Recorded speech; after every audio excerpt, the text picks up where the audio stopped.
We're live. We are live. Hello, everybody. Well, there's 0 people watching, but as they roll in, hello, everybody. Hello. I'm joined by Catherine. Hey. Slay. Hello. And today, we decided that we would do a very a kind of instructional, educational video, if you will. Along with the humor of watching gymnastics fails. Yeah, of course, because what is gymnastics but comedy at its best? And it's called Vault, Zero, or Hero. Now, before we get started, a huge shout out to every gymnast who signed their national letter of intent today. Not to be confused with the name, image, and likeness, NIL and LI, 2 different things. So, great commits going over. Odin Anchiampong going to Cal. Love that for them. Any standouts for you, Catherine? I'm really one of the Finnish gymnasts is going to Mizzou. Ooh. Which I find interesting. Love that for them. I mean, that's an up and coming small European program, and I didn't even occur to me that Mizzou might recruit there. I'm excited to see because I did ask Casey Jo McPherson about her scouting perspectives, because Lexi Funk has a degree in Spanish, so I'm like, is there a chance we could get like some Central American gymnasts going there, some South American gymnasts going there? So I'm excited for that, but that'll be in the future. I love the fact. Oh, go ahead. In almost the reverse of this, I'm going to point out, guess who did not sign a national letter of intent today? And Charlize Jones. Right. So let's maybe start thinking she's not going to college. I'm still holding out she is. I mean, she's 21 now, and you have to start within 2 years of finishing high school. Mm-hmm. So she's got to be eating into her NCAA eligibility already. So that unless this is on just a loophole or something. Yeah, but there's only so much loophole you can have, and she's already 21. Yeah. So I just want to put a stick in that of let's maybe start thinking this is somebody who's made another choice, because you got to remember she signed up for Florida as a verbal commit before the Tokyo Olympics. Yeah. And she probably could not have predicted that she would be the woman of the hour behind Simone on everyone's list for Paris. Not to mention something else, college related. They had a summit at the White House where college students went to go speak about NIL, name, image, and likeness, and mysteriously it was all men. I'm like, of course it was. Where's Olivia Dunn? Like, she out-earned all these men. Where's Olivia Dunn? They probably do not want to acknowledge Olivia Dunn. Because she's making millions. With an M. Yeah. Hand on her hip. And I do not want the MLM Utah girls going off to talk about it either. Right. Right. One thing I did find, and it's been on my spirit. Ever since someone I mean, said I wonder if they didn't want done there because not just the optics. Instagram stuff, but the AI cheating stuff. Oh, right. So Kayla Cello as That might have well. been like something to keep um, Yeah. the White House from inviting her. Well, they did do this whole legislation about like, executive order about AI and all that. Probably has to have like watermarks and whatnot. So there's that. One thing, okay, about Olivia Dunn that ever since someone pointed it out on Twitter, I can't unsee it. Homegirl edits her pictures to look skinnier than she is. Oh yeah, I'm surprised that you couldn't see that for yourself. Well, I mean, I could, but it's one of those things like being someone that struggled with eating disorders, went to rehab for an eating disorder. Like, I kind of understand why she does it. I have sympathy in that sense. But on the other hand, it's so divisive and I mean, insidious. I have lots of conflicted feelings about Dunn because like she should do whatever she wants to do to make money she wants to make. But it's not anti-feminist to criticize some of the choices made. But like as somebody who has worked in academics, I question the idea that LSU, which is a state university in one of the poorest states in the union, is paying for security caused by her side business where she's making millions. Which she can't do anything about that. I mean, she really, No, but she can pay for her own security. yeah, oh yeah, oh for sure, she could. Yeah, yeah, 1,000%. That like Yeah, the fact that people blame LSU for not providing enough security, like they've done enough. it's a cost of her business. Yeah, and I mean, But I anyway, do, I do understand them like as a courtesy providing it, but like, she should be putting in something. yeah, yeah, her name doesn't So bring anyway, that's enough. my done take is just to point out You're done Louisiana, take. the state university system in Louisiana is not a rich system. No, And a lot of gym fans act like these universities have infinite amounts of money, and they don't. I mean we saw that with the Art Institute to just close down all their campuses because of COVID. But And and I just listen. I have umbrage to like take up with Uncle Sam, Uncle Sam's sister. Like, listen, you want me to pay my student loan back, and I don't disagree, but at the same time, like I'm not gonna pay, and my tax money's not gonna pay for you to fund a genocide. Okay, we're not gonna do that. I'm not here for that. well, so why don't we move to something lighter?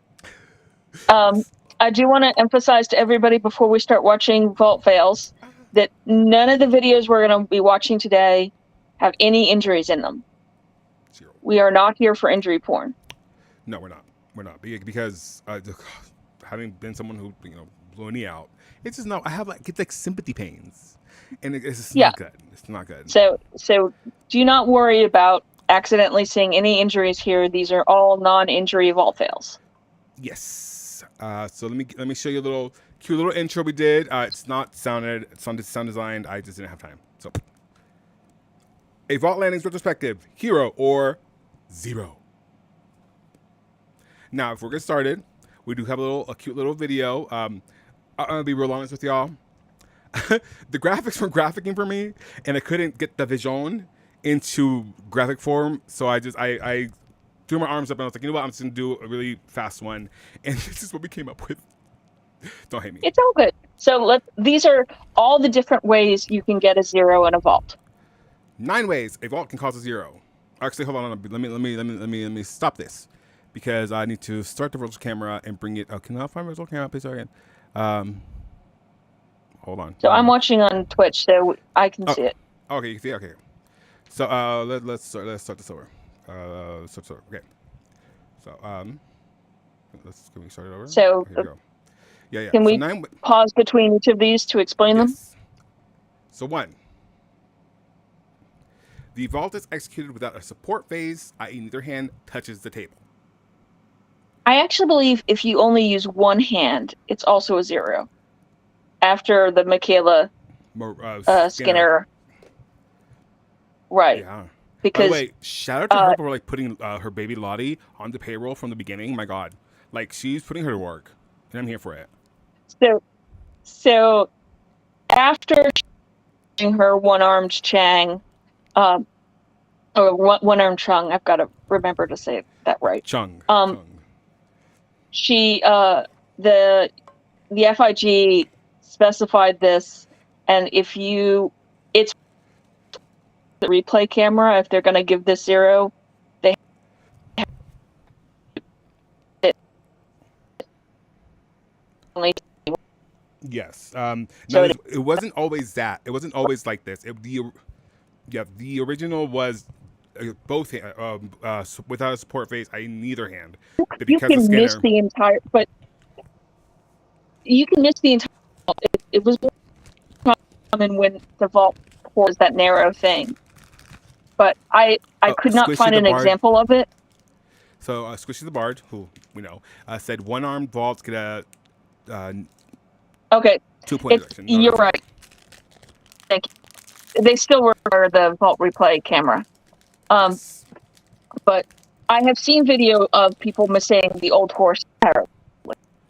Yeah, and that, I mean, shout out to the innovations because, I mean, that was a really small window of opportunity your arms had to hit that horse. My God.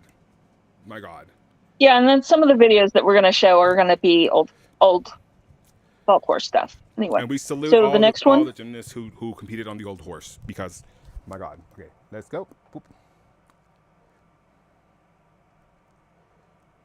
Here we go. Tragic.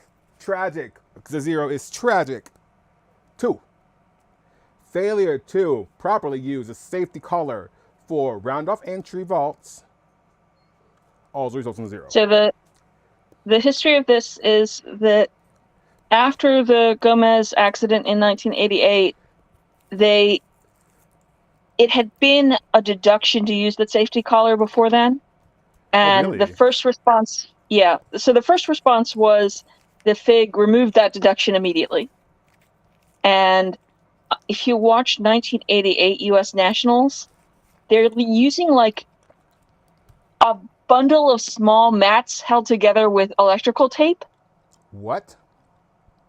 At some point, you and I will like show you a video of Christy Phillips vaulting with this like tiny bundle of electrical tape mats at the end of the springboard. So like you very quickly then get the collar, but you didn't use 9. And a 0 to 9 is an innovation, I believe, of the post-Sydney quad, or the Athens quad, as that would be. Fascinating.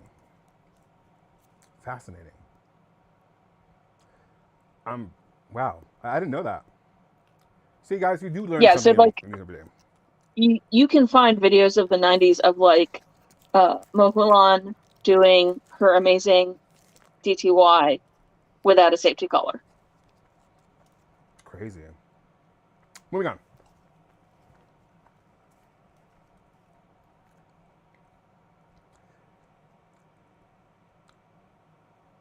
Spotting assistance while performing the vault itself. Note, this is not the Simone/Laurent deduction.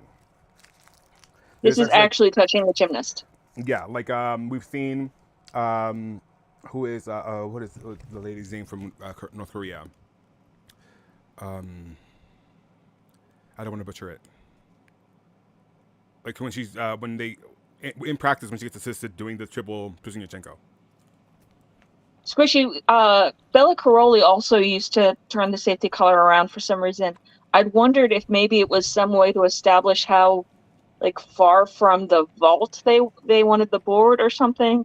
It was very common in the 90s for bizarre reasons. I'm so glad we've learned since then. But yeah, so spotting the gymnast, like actually touching the gymnast as he's doing the vault, 0. Sorry, 0. Donatella hasn't printed on me. Sorry, 0. Okay, moving on.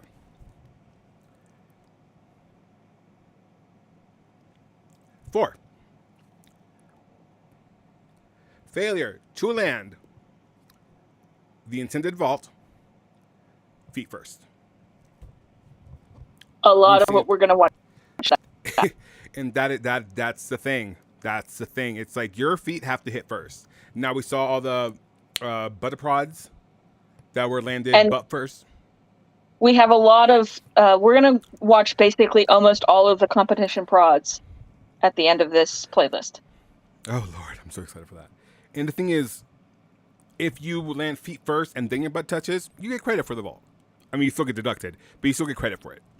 But if you just completely fail to like land the vault intended, zero. Sorry, zero. So after the Rio quad, they put in a rule for the Protonova specifically that if you land feet first and another body part first, so if you land on your feet and your butt at the same time, it gets downgraded to a single front salto. Yep, yep. And I And mean, that's there's a reason why there's only one prod on the list after 2016. and that brings you to a what? That's a 4 difficulty. I think so. I mean, who does Jeez. a single front handspring? The girls at the Asian Games, several of them. Well, yeah, but you know what I mean. Yeah, yeah. Moving on.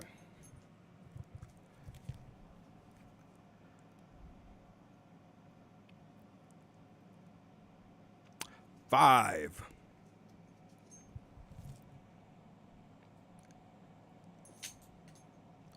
Vault is so poorly executed that the intended vault cannot be recognized. So there is one example of this on the playlist. I'm not going to identify who it is because we'll talk about it. Yes. And I mean, we've seen this from not only that example, but several times in the vault history. Like, sometimes, Usually it's like if there's a slip and they're trying to like save their lives. Yeah. And then they do something ridiculous, and it's like, what just happened there? You can't evaluate Like it. you are a cat and you have saved your life, but we have no idea what that was. Absolutely, no idea. So I can't really score it. And the little provision, bring it in, or the gymnast pushes from the table with her feet. Anna Derrick. Anna Derrick Famously. is on the list. Yes, So famously. we will see it. We will see Anna Derrick's eponymous fault. Yes. Boom, boom, boom. Yay, stars. 6. The gymnast performs a prohibited vault. So this was straddle legs. Up. Go ahead.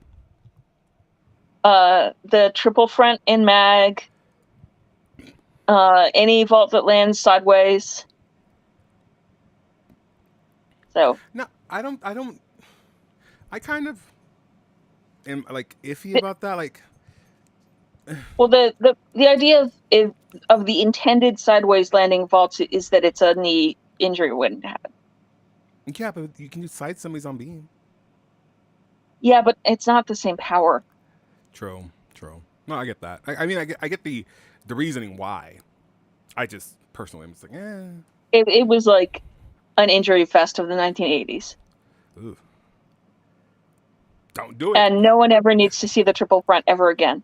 No, that was scary. Okay, 7. The first vault is repeated for the second vault in qualification for vault final or during the final. So Jade Carey. So this happens quite frequently because at World Cups, because people will enter into the vault field in qualification and just do their vault twice just to get a score on the first one, just to see how they score. Now this applies only to seniors, right? Yeah. Because juniors are allowed to do repeat vault. Well, they just have to do 2 different vaults. They just don't have to be from different families. But like, oftentimes when you see people talking about World Cup qualification results, somebody will see their favorite gymnast and go, what happened to them in the vault final? And the answer is that they weren't actually trying to get into the final. Yeah. Numero 8.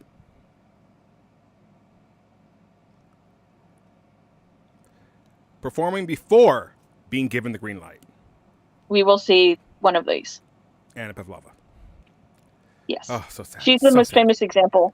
I almost put a second example in, but it's not as clear. Anyway. Number So 9.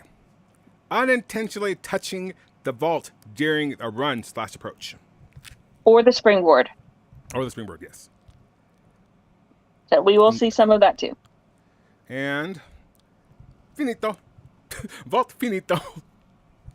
Okay. Finito. So since vault failures are like the most famous for Sydney, we're going to start with the Sydney Olympics all around. And it's actually quite hard to find non-injury vault fails from the Sydney all around, because either they didn't show you, or there's a very famous Annika Rita injury that I'm not showing anybody. I never want to show anybody Maroney vaulting at Sydney because she looks in horrible pain. But most of the time when you find vaults from that final, they were either people who didn't bother to vault again, or they're from the redos at the end of that final.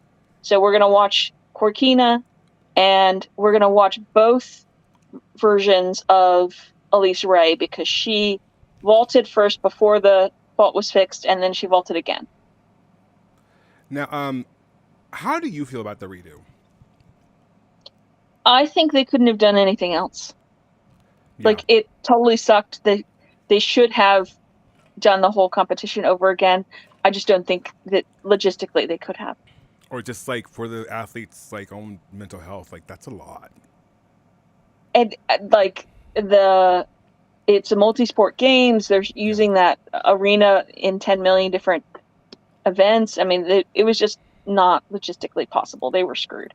Yeah. Okay, here we go. Oh, not the ad. St. Jude is everything. I feel like they really changed me and my family's life. Love for you. The Russian leader of the all-around here at the Superdome. Very talkative, Svetlana Horkina. She's got a little edge to her because of what has happened over the past few moments in the warm-up for the vault. Now, she has said famously on the Rosie O'Donnell show this is that everything to her. If she has she one just place wanted coffee. where things can go wrong easiest. Also, it's on she's vault, and in yelling warm-up, she for tries her this, vault board to be fixed, and it's she's at the not end of the even runway, close. so of course she's yelling. How many times have we seen her do this before? She falters She at told one, Rosie but she she shouted she always just comes wanted back coffee. and hits it. That's what she Exactly, wanted. but if she lands I don't like know. that, she will not But be Olympic all-around we're also champion. going to She see knows it, other her coach knows Corkina it. vault fails. Vaulting was not She's a going to try consistent that event for vault her. first. Although The she was blocking was at her coaches in she terms of where innovated they were many positioning vaults. the springboard. Yeah, no, I mean, she's a complicated figure in vault. Yeah.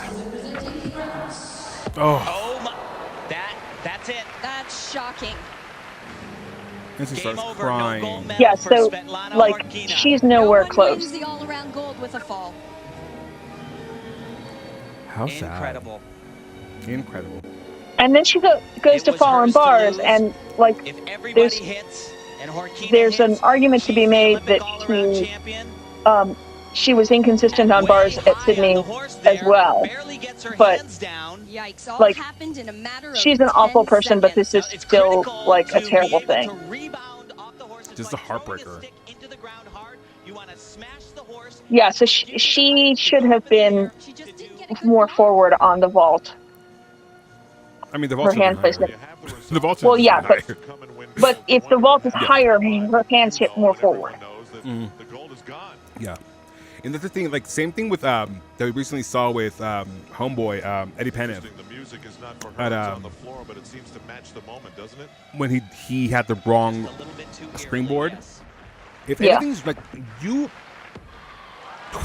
I love that. You literally train with this equipment Flew a little the bigger, same exact way, but all of the hundreds, if not problems millions of for times. Horkina today have been And she you're is used to high a certain on the repulsion, horse, you're used to a that certain, she's like, wafting from the takeoff, board you onto the horse certain, like, instead of jamming set her of body physics right to from the have your board vault into the happen. horse so she can And explode. for the vault She to be doesn't too get that low, same it's just, that's why you saw so many bounce off the injuries. horse she's capable Yeah, of. so if you want to skip to the next video, is Like I said, Ray before the vault is fixed, and then Ray after the vault is fixed is the video after that. She's the gold medalist. is on the vault for the United States. The Famously third member coached at of Washington. representation here in the all-around. So this is, I believe, a warm-up vault, but it's the way she fell in the actual vault too. Wow. Oh, That's amazing. That is Yeah, so Tell she's you. also like unreal. She hitting the vault in the wrong place. misses the front of the horse, Yeah. just kind of brushes it. it's just this baffles me. Like, imagine like training your entire life for this moment, and then Well, it does. I mean, first of something all, you did not physically, do. You're never quite sure. is She what looks takes like you she's out. Okay, but you see what she's doing there. She's going back and she's checking her marks. Yeah, so where she's she checking her hurdles from, line where she because puts her hands down. It feels wrong. she thinks her line was off. Oof, she just missed the entire. Oh my God, that is. This is remarkable. Oh God. Yeah, so she almost hits her head here. Yeah. Right there. The fact 'Cause that it's she not- even makes it to her back is amazing. The front of the Oh. horse. This is as close to trauma porn as we're getting, by the way. It's just. That I think Now, Elise Ray of the United States. no Crowd motion was at very all. quiet, But but an actual don't seem vault, it quite would have been a sure what zero. this is all about. So if you Yeah. can go to the next one. Yeah, so this is Yeah, the and- next one. This is the redo She was vault in the same at the right group height. as, Mason and Kumskova.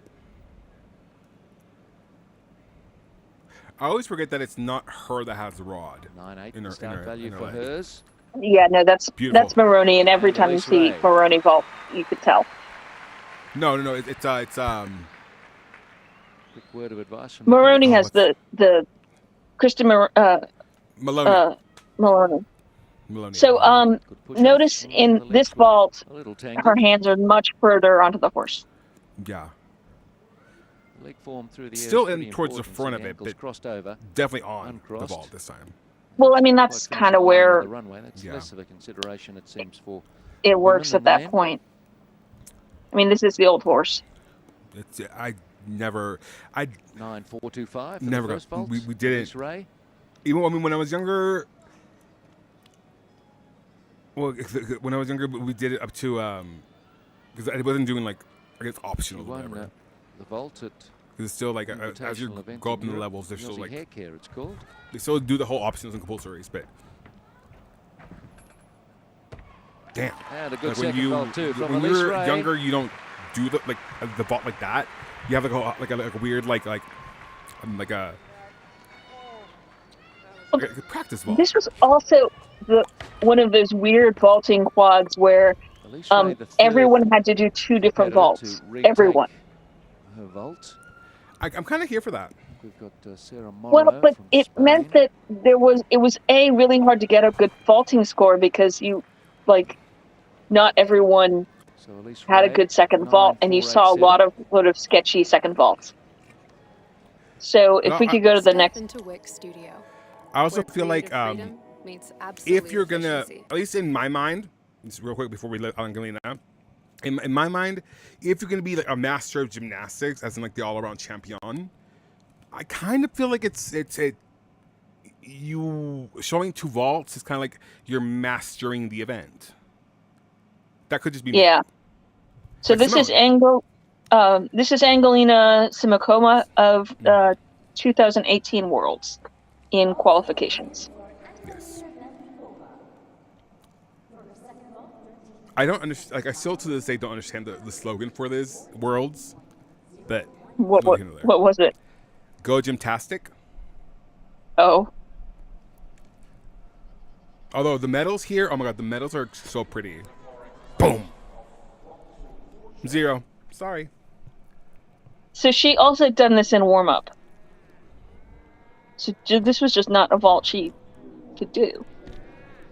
I mean, Angelina too. Her chung. Oh my gosh, and she landed in a heap. So she's not even close. No, she's not. I love this animation. Please, FIG. Moving on. So I Actually an easier vault Miller. because she's Sharon Right. Miller. So this is the Atlanta vault final. And Miller had a really good first vault. John, she missed her hand. Let's go back. I This didn't is see that. more, if we can go back and show that again. Yes. Like Let's do it in slow-mo. this is the missing her hand on the vault. Hold on, let me see it again.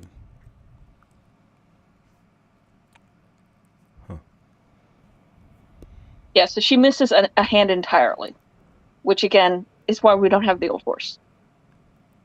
Oh wow, she does. Even this 4080p. Is it 4080p? It's Yeah, terrible, 4080p. whatever it is. It's just the pixels, but like, yeah, It is what it is. I'm glad that horse has a pasture. Let me tell you. Yeah. So Once again, Queen's Gorkina. Well, not Queen anymore, but it's okay. So this is 2004 Euros all around. This is the first routine done in this all around, by the way, by anybody. With the new vault. Well, yeah. So this is a table. Oof. Oh, poor Svetlana. Hold on, Jade. Hold on. Gotta go back. One more time? Yeah. So I think she has the twisties here because she also fell in Athens in some ways that suggests air awareness problems. Do you think that that's why she was so nice about Simone's twisties? Yes. Me too. I mean, she said that she'd gotten them before. Any gym, and this is near the end of her career and the winter of her career, if you will. I mean, honestly, like any gymnast can probably attest to having the twisties at one time or the other. And they can happen for a variety of reasons, whether it be stress. Well, when she fell in the Athens bars final, she said that she got off the bars because she saw herself getting injured. Oof, yeah. There was so I don't think she knows where she is. No. She's not even trying to open up. And it's just one of those things like, it's better to land like that than to risk trying to like land on a limb and hurt. So she did not get a 0 for this because they don't want me. No. I mean, a lot of these are not going to be actual zeros. They're just like, let's debate them. So this is Jade from Jaden's Carrie. I love her reaction to this as she's walking away. She's like, fuck. Oh, she says, God damn it. That's right. She says, God damn it.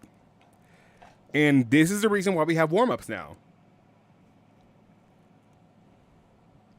So she'll get a deduction for repeating the same vault family. Yeah.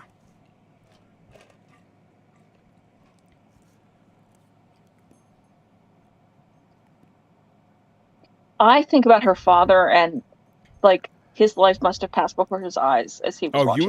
you know that poor man was just like, what is going on? What is going on? So do we need to go back and watch Jade again? I mean, sets her off. Yeah, that's what it is. And now we did watch Maroney talk about the behind the scenes of a vault final, and essentially like you get cold during these vault finals. And I mean, it's like it's asking for a miracle almost every time. Thankfully, the FIG has come to. Oh, the Women's Technical Committee has instituted like they're split up the groups and have an extra warm up in the middle for the second group, which I think it will truly fix things like this moving forward. Well, I think the no one touch is also why the 2003 World's team final is such a mess, because they didn't even get a warm up during team final there.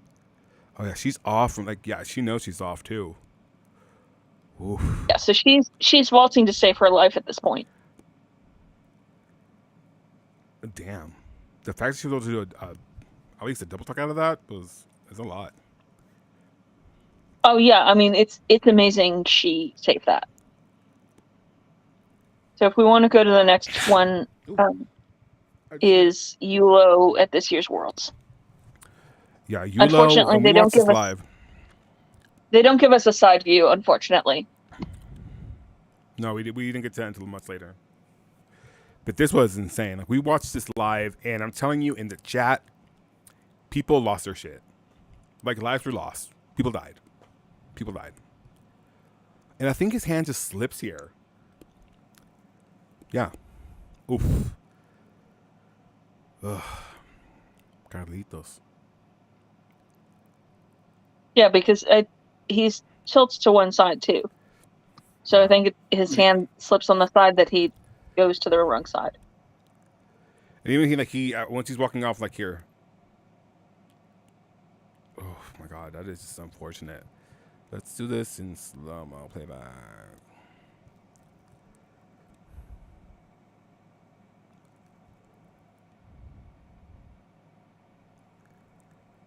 Let's see. You do not want to know how hard it was to find things where no one got injured. Yeah, his hand slips. Ugh. And even as he's walking away, you can see him like kind of motion towards his coach that like, yeah, his hand slipped. See, look. And if you think about the number of vaults done in qualification, I think there must be a worlds. Oh yeah, there has to be, because I mean, some people just aren't good vaulters. You know what I mean? Like they're getting those vaults around just like hopes and dreams. And kinesio tape. 0. My gosh. Well, like Never Cortina zero. was the world vault champion at some points, but she was also like known to crash that vault. And it's just Vault's such a fickle like mistress. She is like, Vault is like, you can tell. I mean, the whole day before I like blew my knee out, I just knew something was off.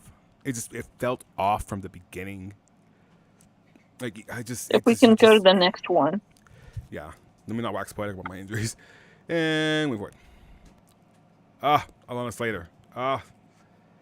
Yeah, so this is Sydney again. This is qualifications. And I want to talk about this, so if you can pause it after she crashes. Okay. This is just, I mean, she's so if you can close to pause the it wall. now, because I want to talk about this a little. So Yes. I think there's a good argument to say that the vault is the wrong height here, though not as bad as the all around. But she'd also been doing this the whole year. This was not like Peggy had the Australians doing vaults they couldn't do. So if we can, I think the video will give us a slow-mo on its own. It's so she hits her fortunate. feet on the vault also. She does. And you can hear it in the video, but like. Let's see. Oh, I already passed. So the Australians' vault crashes in qualifications is what keeps them out of the team final and puts the U.S. in, because the U.S. was the last team to qualify into the team final. So, I mean, essentially, thank you, Alana Slater, but also, Alana Slater, I hope you're doing well. Well, Peggy Lydic. Okay, so this is Cortina in. I'm back. Sorry. Go ahead. Yeah. Now Rebecca Cortina. Yeah. No. Let's just watch this one more time, because like she just doesn't have the power. Let me go back then. So Slater doesn't have the power for that vault. Right. So this is Cortina's second vault from Athens qualification. Kind of love that Leo. Kind of. It's very sporty. Oof. This is what I mean. I do not think she had good air awareness at this point in her career. I mean, could the argument be made that she grew a little bit more? I mean, she's like 25 at this point.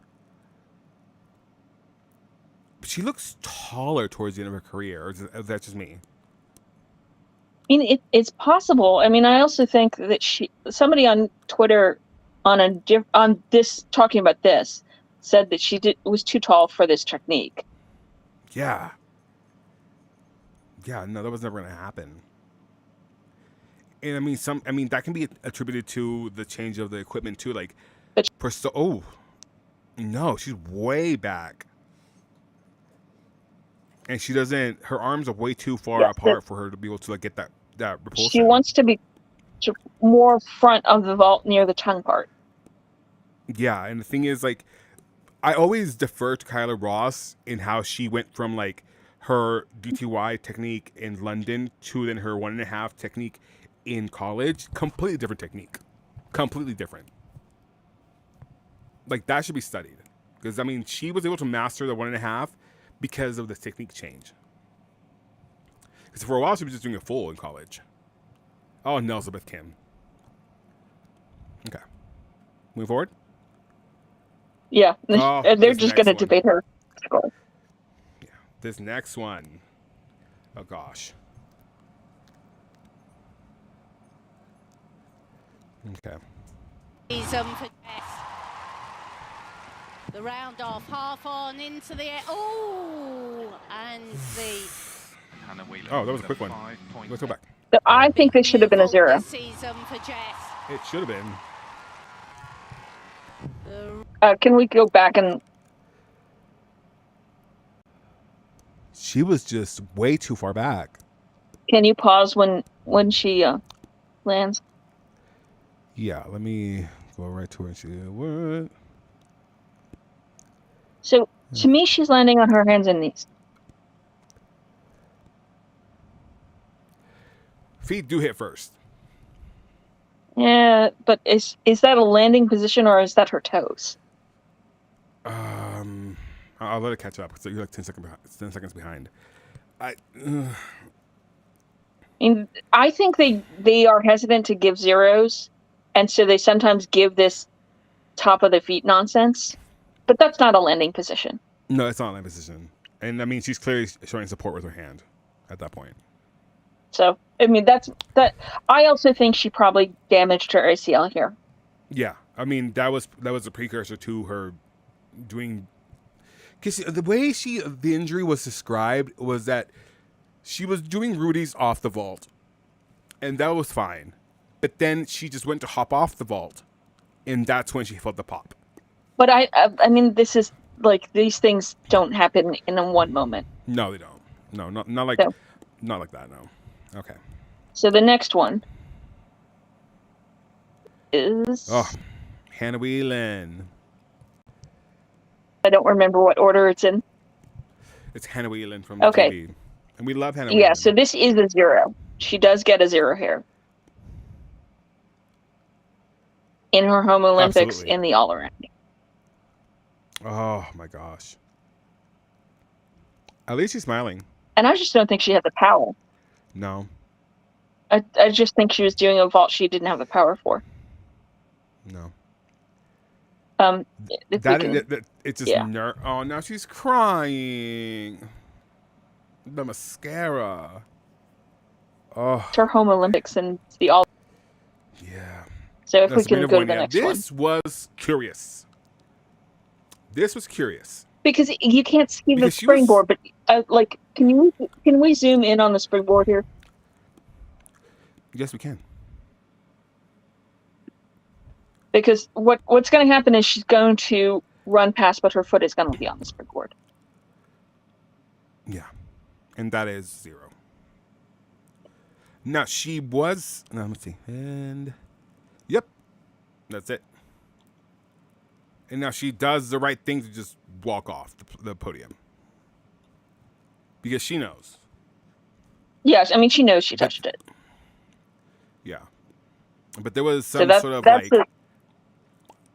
discussion. Oh, my God. Not mother of Lottie.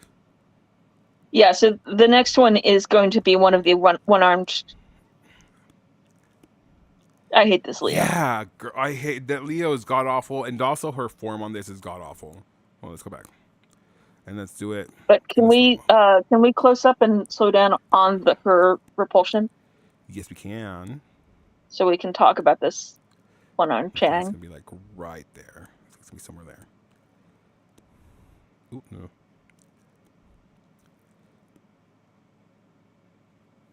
Oh shit.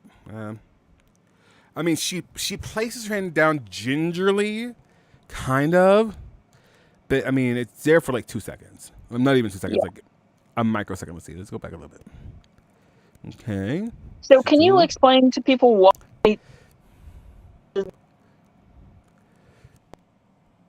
Oh, one more time.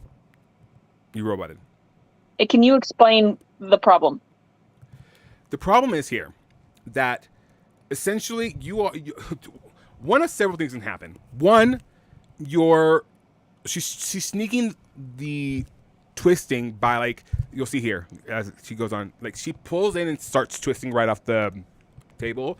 And if you watch Rebecca Andrade do this vault, she rides the vertical all the way up. She hits the Christ the Redeemer position and then starts twisting. Michaela Skinner does not. And it's a huge deduction in the code. She starts twisting right off the table, and you're not supposed to do that no matter what the vault is. Even when you're learning about back tug, they say ride the vertical to the highest point and then start twisting. Same thing with Simone and her Moors. She literally rides the vertical and then starts twisting, like, after the first flip. That is the correct technique. We're talking about location of these things. Actually, maybe let's take a brief diversion into why are Leanne and Leanne and Jade. It was Jade. Yeah, Leanne and Jade's devaluations on their Lopez's. So when in the code it says that when you are in the stand-up position in the air, so when your feet are... So imagine you are standing up with your head at the ceiling. Yes. Your hips have to be open and there should be no pike. Now there is a snapping technique that's permissible, but neither one of them uses that technique. So when they are in the air, now I'm going to do the Donatella hand. When they're in the stand-up position, they're already piking. And therefore, because there is a piked version of the vault, it is downgraded. So you can pike this to land, but you can only start piking later. Yes, in the once you're upside down, essentially. Not the stand-up position. So there's there's a lot of people who think these downgrades are inconsistent, but it's a very specific rule. People just don't know it. And the thing is, if you go back and watch your RC presentation and then our edit, if you want to, whichever one you want to watch, Donatella makes a point of actually like walking you through the snapping technique and then this stand-up requirement, if you will. And if you're not hitting that position, or if you're piking in a position, or even tucking, they will downgrade it. And she says, people want us to give us more, we give less. And sorry, and that's true. Like, it's in the code. Like, it's and it's the danger of doing that Lopez. Yeah, because the Chung can't be downgraded. No, because there's no pike version of that vault. But there is a laid out, which is the Lopez, and then the Podkopayeva, which is the piked, right? Yeah. So, anyway, since that was this weekend, I wanted to touch on that. So if we can not have to look at more Skinner. Shout out to her and her baby Lottie, putting her on a payroll. Oh my gosh. Put her to work, girl. That's what I'm going to do with my kids. I blame Marta for those leotards, though. God, they're just Pepto-Bismol pink, and I can't. Here, this is Anna Derek. So this is one of the famous funny moments in gymnastics. And yeah, so what had happened here was, in her words, let's go back to that. What happened here, in her words, was that her steps were off, and she was already too far into the vault to stop herself. So she had no choice but to just run onto the vault. And she was laughing about it almost immediately. Yeah, because that's one of those things that, like, I'm at the Olympics and this happens. My God, like, what are you gonna do? Like when there was a gymnastics fail contest, she entered her own Olympic vault. Yeah. So this is Donnell at last year's Worlds. And so just really briefly before, it reminds me of Simone at the gymnastics champions gala they had, where she lands her double-double like on her knees essentially, and they asked her. She goes, "Well, they said we can land wherever, so I landed my double-double on my face." Loved it. I know you gotta laugh. I mean, so this is the one example I could think of they can't identify what Valti's doing, but what Valti's doing is saving his life. Yeah, and the thing is, and if you remember, it's not his hands that slip; it's his feet. Yeah, and it's right here. His feet slips on the springboard.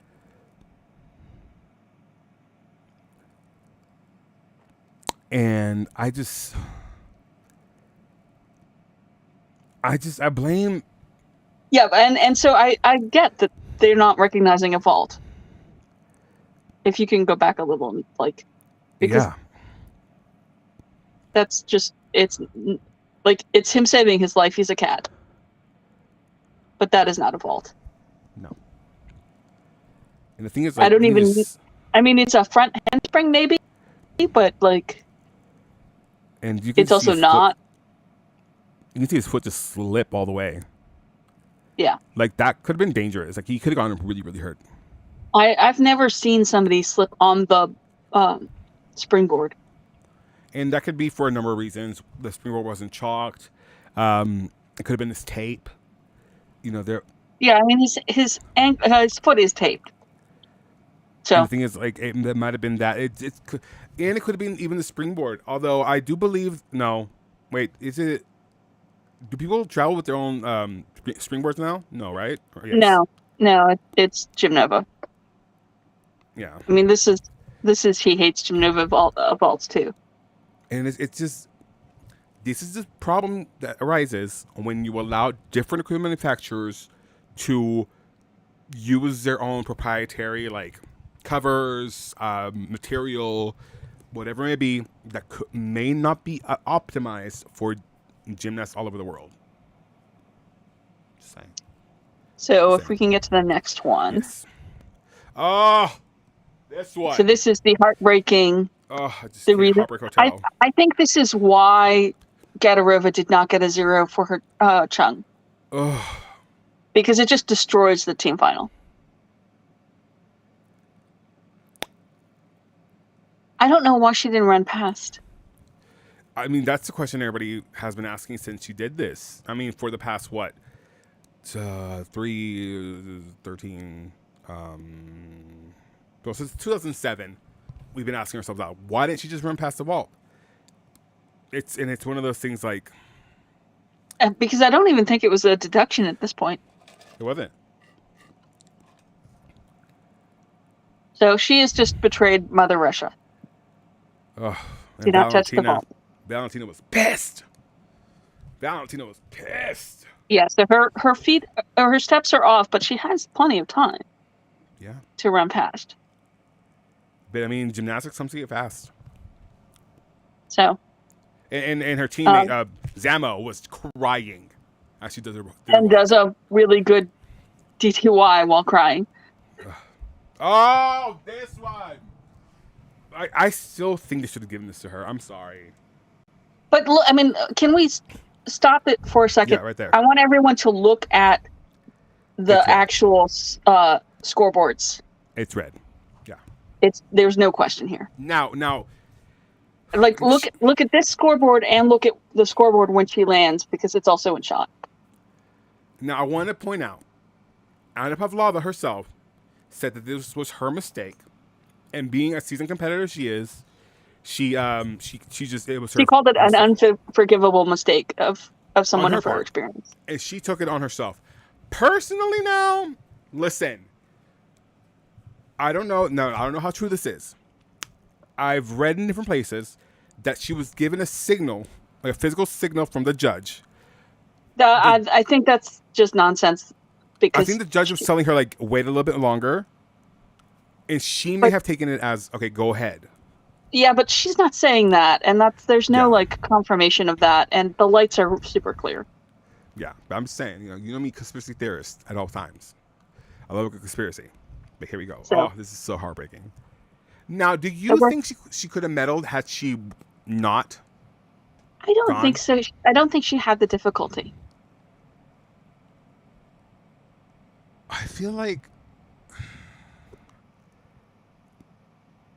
I mean, it wasn't a good Aminar. Oh, let's go back to where she lands. Still red. So, look at the. No, I believe this is her first vault. Okay. So when she lands the second vault, you can see the scoreboard in the landing area. But that one she made. Big step back. Yeah. So this is not a good MNR, is my argument. 15.62. I mean, it's worse than Sean's PP dance Aminar. Absolutely coached by Mum, but And it's only still red. 5-6 start value for this vault. So again, needs to be really well performed, and it is. I love that vault. That vault seemed to hang in the air as she twisted round an axis. Wait, hold on. Hold on. The light is red on both vaults. No, look at keep playing until you see the replay. Okay, so it's red there on the Aminar. Yeah, but it goes orange. Okay, see, that's confusing. But she's not looking at that. She's looking at She's not. I'm just saying, like, just. But look at in the slow-mo of the second vault, look at the board in the landing area. Okay. 15.625 is a solid start for Anna Pavlova. I love this Leo, by the way. Very classy. It's just like understated. Absolutely coached by Mum. I mean, and I love Anna Pavlova. She's one of my favorite gymnasts ever. So I'm just Really got screwed by the Russian Gymnastics Federation. So you can't see the board until the slow-mo. Oh, and there is a stop sign. Yeah, so the stop sign is huge. Yeah, it's insane. Incredible, beautiful body position. This is a super vault. I mean, so this is a better for two vaults, but like, I don't see how she has the difficulty to beat Sacramone, much less get into the medals. And I mean, we can argue that down about Sacramone not beating Chung Fei, where Chung Fei fell. But I don't think there's an argument for Pavlova. No. I mean, I don't understand how Chung Fei still. I mean, I love Chung Fei. Don't get me wrong. Love her down. Vault scoring is not good. Yeah, no, and I guess I'm siding with Bella Caroli on this. My God, it's just. I think all vault deductions should be doubled. Yeah, to kind of make it level with all other, because this is one single gymnastic. So if you fall, I think you should get a 2-point penalty in vault. Yeah, because that's a failure of the vault. Yeah, and the thing is, like, it's one single piece of gymnastics. It's a gymnastic, if you will. Well, whereas like every other event, you're doing several skills into a routine. This is one gymnastic. So, and you can get multiple falls on other apparatus. Yeah. So you can lose more than 1 point on other apparatuses too. So I think the argument is they should.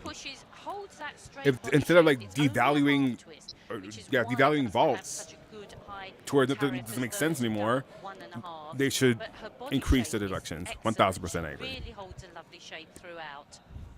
Oh, there it is. There was a stoplight on. Yep.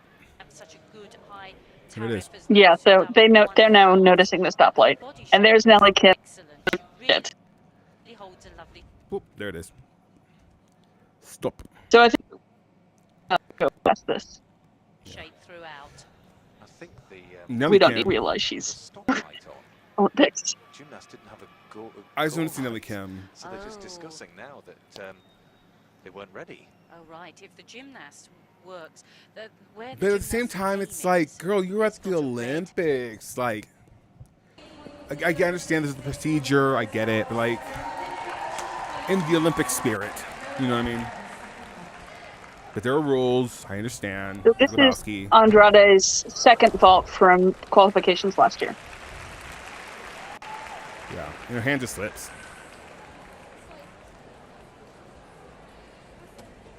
So the difference between her and Donnell is that Donnell did it on his first vault, and she does it on her second. On the DTY. And she was still enough to be in the reserves for the vault final. Yeah. Because unlike Donnell, who like gets the deduction for like the foot slip, she actually performs a vault. Yeah, she has a recognizable vault. Yeah. Moving on. Ruby Evans! So this does not get a 0, and it probably should shouldn't have gotten a 0, but I just hate it. I just need to see this up close and personal. I'm just gonna hate this vault, even though it properly did not get a 0.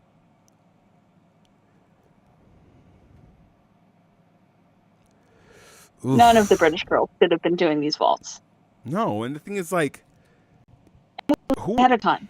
who's in charge Like, here? this was entirely predictable. And like, it's like, who are the adults here that would like who saw and this they- and you're like, you know that. And because I think, can we not stop this for a second? I just want to rant. Like, since I blame that that Chung crash for Jess's injury, the British have blown their Olympic medal chance on every level. Yeah. Because of what? They had delusions that they were going to beat the U.S.? And it's just like, young man, sir, over here. Yes, you, sir. Like, she should not be doing the seminar. No, and the thing is, like, where are the adults here? Who in the right mind saw this? Does he think he's going to catch her? Exactly. Like, who? Like, I just want to know, like, who in the right mind saw this skill, was like, that's the move. That's the move. We're gonna go with that. Like, if it's not, I mean, like, at least they didn't put Kinsella Zaminar up, oh God, because that's the worst of the three. Christine. If I ever get to talk to Christine, I'm a like shake her down for that. But like, it's just one. It's not worth it unless you're like a Simone Biles, Jade Carey at trials. You know what? I'll even permit Maria Paseka because more often than not she stuck it.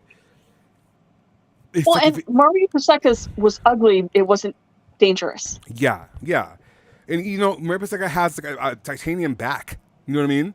Like, it's one of those things. Like, I just Allie Raisman's made me more nervous, but she has like iron ACLs. Yeah, man. When she hyperextended her knee or whatever, that's why you do the breast chin leg workouts. So can we watch this one more time just to see how close she comes to banging into the vault? Yeah. Not that close. Not that close.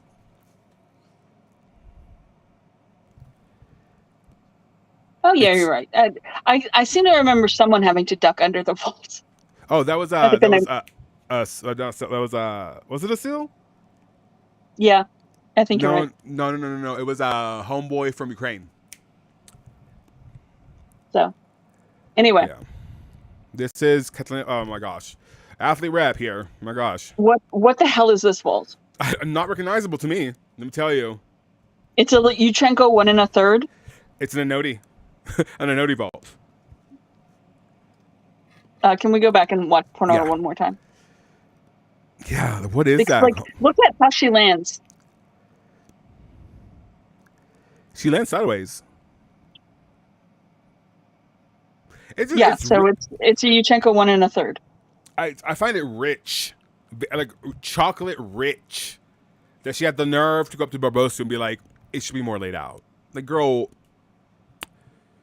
you know, glass houses, Catalina, glass houses. Same. Also, this testament was very green. Very green, my God. Where was it at? Oh, it was in Rio. Yeah. It was in Rio. Yeah, the Rio Testament. This was the Rio Testament. Yeah. So. You know, that's just, all right. That's all I have to say on that. Oh, this one, I've seen this. So this is Junior Worlds. Jesus Rivera. She of Woga. And this is just, oof. This just can't slip. Yeah, her hand just slipped. Jim Nova, man. It's just not great equipment. And the FIG is investigating Jim Nova vaults because of all of the hand slips at Junior Worlds. I mean, but we say like, that's an appropriate 0. Yeah, she doesn't come close to landing. And the Taishan vaults are so hard. It's just, it just irks me. It irks me, Catherine. It irks me. Oof. And this is Kovac's second vault from Euros. Oh, and it's the same thing. It's a Jim Nova vault and a hand slip. Her position, though. Can we see it again? Do you see the position in the air, though? Give it 10 seconds. My God, Sofia Kovacs, such a beautiful gymnast. Even her errors. Well, yeah, I mean, she was the reigning European vault champion. Rightfully so. Here we go.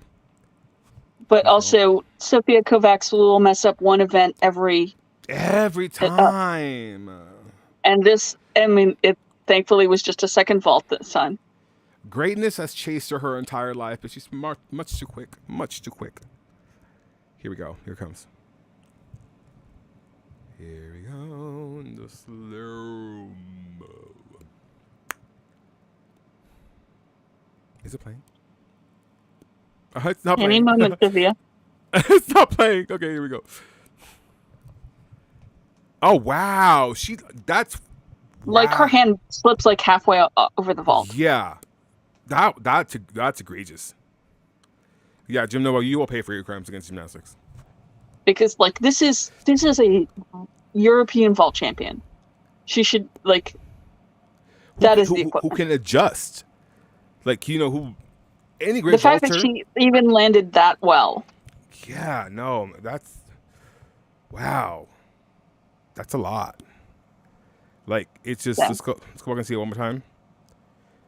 Yeah, and you know what? It's that leather they use. That's the worst hand slip I think I've ever seen. Yeah, and it's just like it's a visible hands, like you're gliding, and that's scary. That's scary. And that's why several people put like chalk, and then some people put honey on the vault table. But there's a lot of debating on that because the leather on the table and all that. But Jim Nova, you will pay for your crimes. Oh, paying for the crimes is the way Ivanka Trump. Oh! Did you hear what happened in the hearing? I heard that she basically implicated herself. So she was saying, I don't recall. And then Letitia James presents emails. So we pause because we're about to go into all the prods. Oh, I love the good prod. She presents emails and she's like, "Is this you?" And Ivanka had nothing to say. Ah! So this is the first attempt at a flag. That's just sad. That's a sad prod. Sad prod. Sad prod. Sad prod. So we don't see another one of. Rightfully so. Totally This was Jong Sil Cho. Yeah, and this is at a university ad, by the way. Yeah. One more time. You roboted. So this is the most famous, best done prod, I think. Oh, you just know she spent her hours. She never landed it better. Getting that legs. Never. We see this one, and we don't see how. Yeah, so we don't see how badly she lands most of her prods, though, because people just replay this one. She just stops it, man. Like, that is some leg strength. Like, having actually done this well, that it's just, you got to do all, oh my God, squats for days for me. Well, she doesn't stick it, but it's like, it's so like. The fact that she doesn't like squat down, it's just one of those like stop. Oh my gosh. Well, yeah, but we're gonna see some more of her. So if we go to the next one, the power you have to have, and it's just like that's something I always was glad I had was like leg power because the arms were not. So this is so the other one was from the all around. This is from the vault final. Okay. So it's a pretty gymnast. So this is actually this is Worlds. So this is where she gets it named. And this is the team final. Who knows why Russia is doing this in the team final? And that vault is such. This is kind of how she lands it most of the time. That vault is just such about precision. Like you have to just.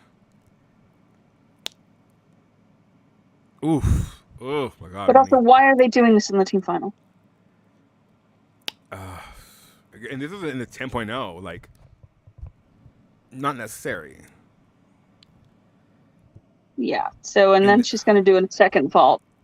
And you're like, why is she, like, Her second vault is perfectly good.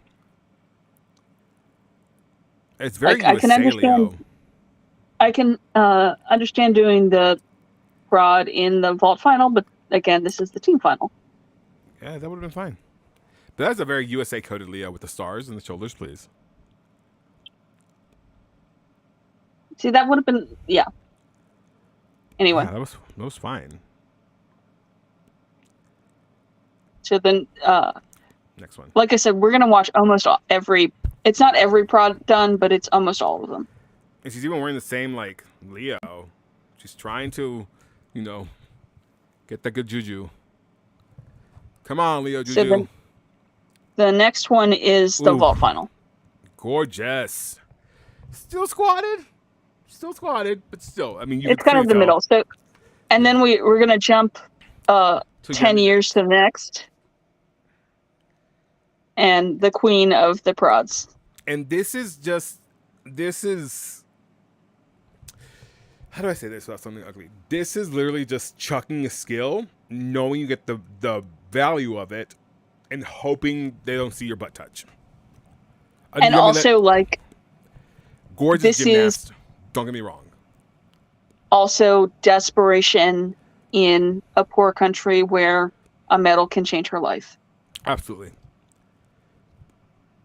And so she's a good sketchy. vaulter. That's sketchy. She lands with her legs locked, and I don't like that. I don't like that at all. It's just that scares me because. Well, yeah, I mean, she's a good vaulter later on. This is not like this is early. And she's very young here, very young. Yeah, she's very young and doing a prod. Oh my god! And she was off to the side. So we're gonna see a lot of her, by the way. Good form, though. Good form. Because this is basically ordered in the time these were done in, so that you can see what's contemporary to what. Yeah. And already there, you have to get in the zone for this vault. And like, again, this is, I mean, on the men's side, this is a very like standard vault. Why? Don't ask me. It's the progression, I guess. But this vault it's the mechanics of this vault are so weird. Because you're not just doing 2 front tucks. It's almost 2 and like a third. Or 2 and a half, I guess. So she's doing a good job of getting into the like headspace. Yeah, because you have it's. I would call it. I would always go into a void. Like I would feel like a void would swallow me because it's just like, like. So I couldn't hear shit. Eventually, I'd say she's the best of the prod chuckers. Yeah. But not here. No. She's very young here. And it's just one of those I mean, things. we're going to see 8 years of her chucking prods. I love that for us. And just because she's also the only one who does it after 2016. And that will knock the wind out of you. Like 1,000% it'll knock the wind out of you. 1,000%. Yeah. Yeah, so she's like, no. All right, tried it. Let's see. So this is the Veronin Cup. And can you pause it so I can actually say this person's name? Because yes, because I don't even know what this means. Yeah, it's in Russian. So it's Ekaterina. Sorry. Katerina Savetkova at the 2012 Veronin Cup. And I don't think she ever competed this internationally. Rightfully so. Okay. Oof. Yeah. This is Fadwa Muhammad at African Championships. And this is Fadwa Muhammad is, I think, the scariest prod checker. Oh, she's nowhere near fast enough. Oh my gosh. Oh, this is the one that Michaela says that she fell on both her vaults, and her mom says that perhaps the sweat on the mat is what caused her to slip. Okay. That's what Michaela said her mom said. So don't. Were you there when we watched the video of Michaela talking about vaults? Maroney. No. Oh, she posted the whole like live, and at the end we'll play a little bit of it. just because it's fascinating to hear like the behind the scenes of what she like, actually experienced. And she talks about how like Marta made her do the beam routine and she broke her foot. You almost have to be angry to do this vault, honestly. A prod checker who was not angry. Yeah.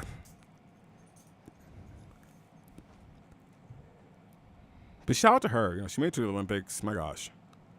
Honor She in made and it of to itself. several, Yeah. and she's still And competing. she's not in the right headspace. She even either there. It's like it's not right. And you just know. You know. As a vaulter, you know. It's like you're not, that's not the right run, not the right approach. Ellie Black's hurt. My God. So young, she's a baby. Pobrecita. Yeah, this is baby Ellie Black. Oh. Ellie Black, if you only knew where the places you would go from there. Oh my God. There's a lot of spit going on too. Yeah, because you don't want your hands to slip. This is pre-COVID, clearly. A different time. There we go. That's the run. Almost had it. Yeah, so this is compared to Muhammad. Yeah.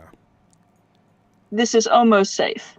And this, that's about you want to over-rotate because otherwise you risk it's a forward landing. She's opened up too late and she didn't have enough vertical for it. She didn't ride the vertical up. And that's So after this slow-mo, let's go on to the next one. Yeah, no, she starts flipping right off the top and you have to like ride that vertical a little bit more. Okay. Next one. Oh my God, the ads.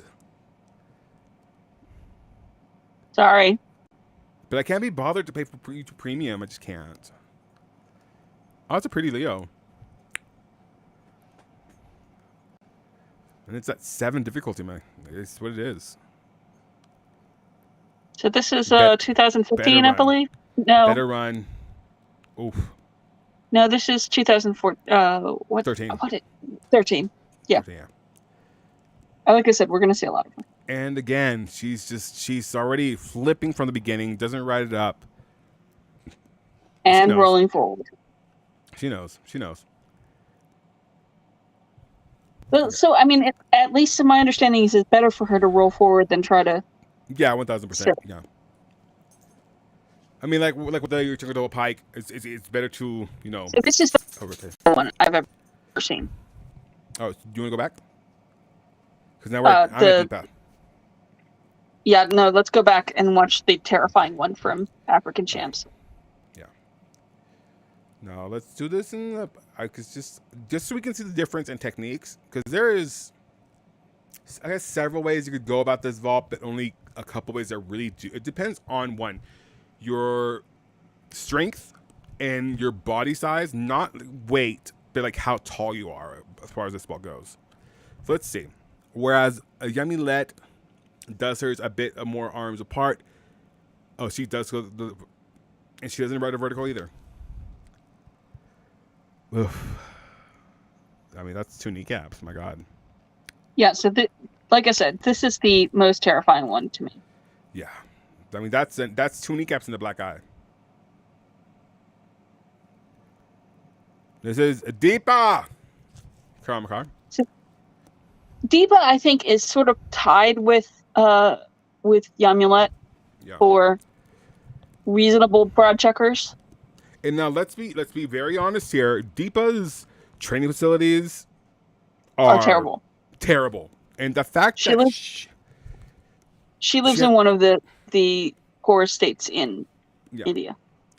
And the thing, she was given a car and she had to give the car back because she couldn't drive it on the roads. And yeah. And the fact that she willed herself to do this vault, it just speaks to her tenacity. And she's back competing after being banned for a certain time. But she didn't get also selected. Yamulet and Deepa are a good example of why this vault was incentivizing to risk their. See, okay, let's go back because that's a lot better form, and I want you guys to notice the technique. Playback speed. Okay, here we go. So watch So where her arms she's are. I think the best individual gymnast of these, by the way. Yeah, she slams onto the board, rides the vertical up a little bit, but then starts flipping, and I mean her butt touches. I'm gonna say it doesn't. But it's better technique overall than the Yeah, so past this couple is we've the seen. Commonwealth Games, by the way. Oh, really? Good for her. I think I watched these actually.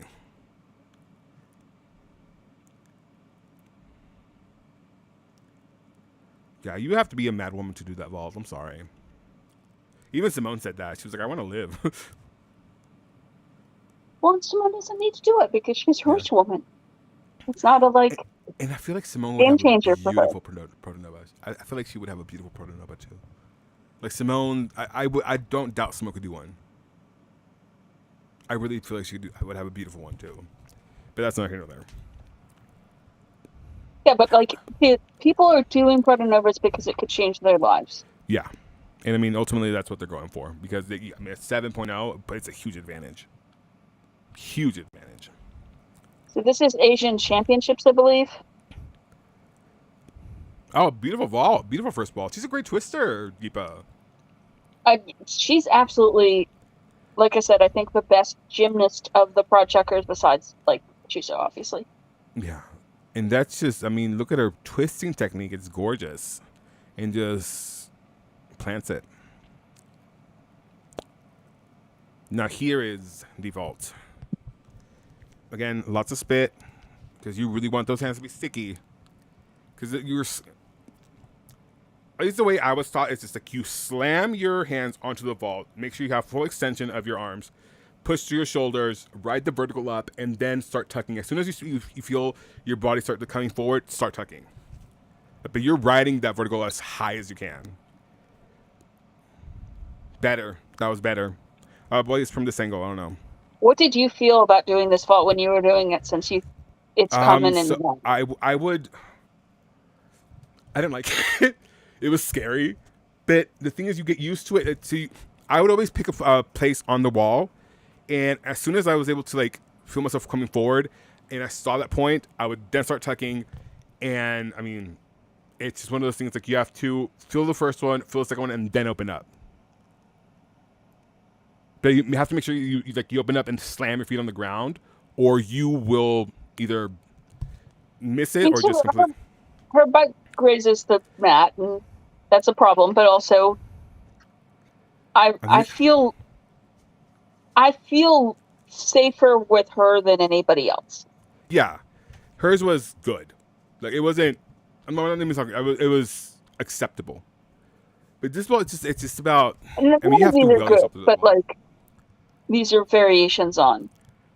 So this is 2015 Worlds. And the thing is, you have to commit to. It's one of those things. One of those skills you have to commit to it. You can't be scared of it, and you just have to. If you're gonna go for it, go for it. Like again, commit to it. Like better. Shout out to Worlds in the Dark. Right. If I wish she would ride that vertical up a little bit longer. That's the only thing that's missing is that she's not riding it. She's anticipating the flip too soon. Do you think she has the repulsion to ride it up higher? Yeah. I mean, you can see that. Like, you can see that in her first vault, and then let's see.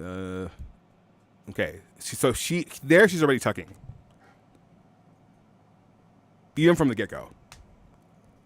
If she would maintain a more like laid out position as she's going up, and I don't think she's like completely exploding from her shoulders. I mean, clearly she is, but like not as much as I would want her to, because already there she's already tucking, and that's, I mean, you're never gonna be able to ride up that vertical if you're already tucking as you're hitting the vault table. Yeah, that's my only critique on that. Is that she's anticipating the flip already, so she's already tucking, and she's not allowing her body to ride that vertical and then start tucking. She is mastering the I'm going to get up so fast that you don't think I've landed. Yeah, on my that butt. is a college salute if I've ever seen one. 1000%. Yeah, this is the birth of the Badahara.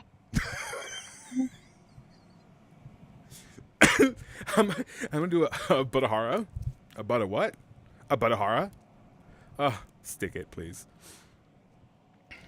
Oh, you've never seen Stick It, have you?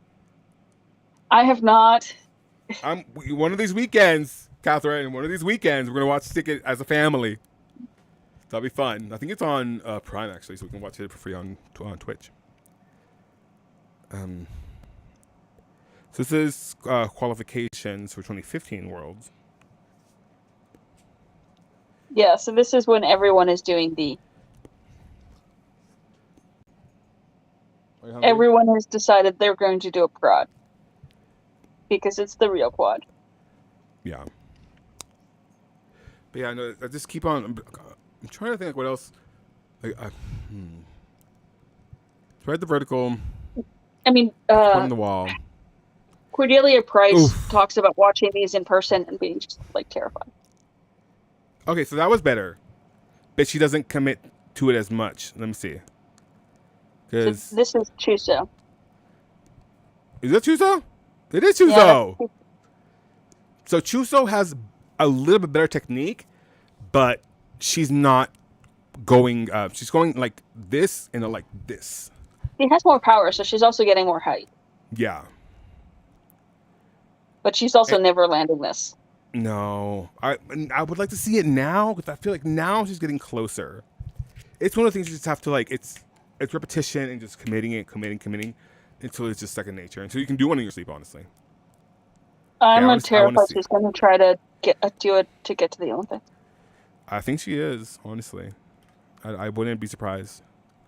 So this is the vault final. See, again, she's tucking too fast. And I almost feel like if she were to wait a little bit and ride that vertical, but can you look at her landing again? Because I think she almost doesn't touch her butt. Let me see. Yeah, no, it's just that. She stood it up better. I almost want to. Oh, gosh, I feel like I almost want to go to India and kind of like have 2 days with her and just coach her a little bit, just see where we can get this vault. But no, it touches. It touches. Well, we can't really see from this angle. Okay, see here, better, but just like the tucking from the beginning. She's not supporting on the butt though. No, it's just a graze. And her hands. She does not have rear support. No rear support. Yeah, no. That's the biggest qualm I have with her vault technique. Is just that she's tucking too fast. And again, that from her training and now facility. let's watch her second vault. But remember, she's a good gymnast. She is, and the thing is, she like, from does a not training need facility, to be doing this madness. From a training facility to perhaps even the level of the coaching that she's getting, it's admirable that she's here. Yeah. Deepa does not need to be doing this madness. No. Gorgeous. It just very Kamova coded. But that's also like just adrenaline. Well, she's almost died doing the prods. Yeah, so it's just adrenaline. Like, and you're at a world. It's like I get it. You know what? I get it. So the next one, I think we should be getting to the Olympics. Okay, let's see. This is, Rio. Oh, this is the purple Leo, the purple and blue and the navy. This is pretty Leos. Oh, because this is the first one. Okay, so this is Qualls. This is Qualls. Clearly, she looks older. She runs. Well, she looks older because she's been doing a prod for. Yeah, and I mean that does take years off your life, I promise. But good for her for matching the arena. Right. She kind of hesitated. Okay, see, better technique. That's what I was saying. She rode the vertical a little bit more, Didn't tuck quite as fast. Let me see. I want to see it again. Yeah, that was better, but she needed a bit more repulsion. She's still landing in the front though. Yeah. I almost wanted her to be a little bit further back on the board. Well, she's not getting as much power from the board. No. And maybe that's why she was tucking so early, to kind of cheat that tuck. I get it. And you know what? I want the best for her because she's back competing. And the only reason she didn't go to Worlds or Asian Games this year is because the way India does their sports is that they are funded directly by the government.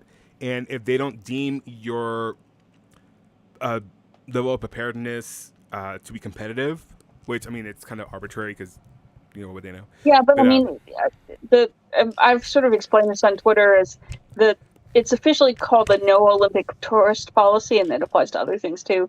Yeah. Where basically, if you have a limited funds, you just don't want to send people just to compete. Yeah.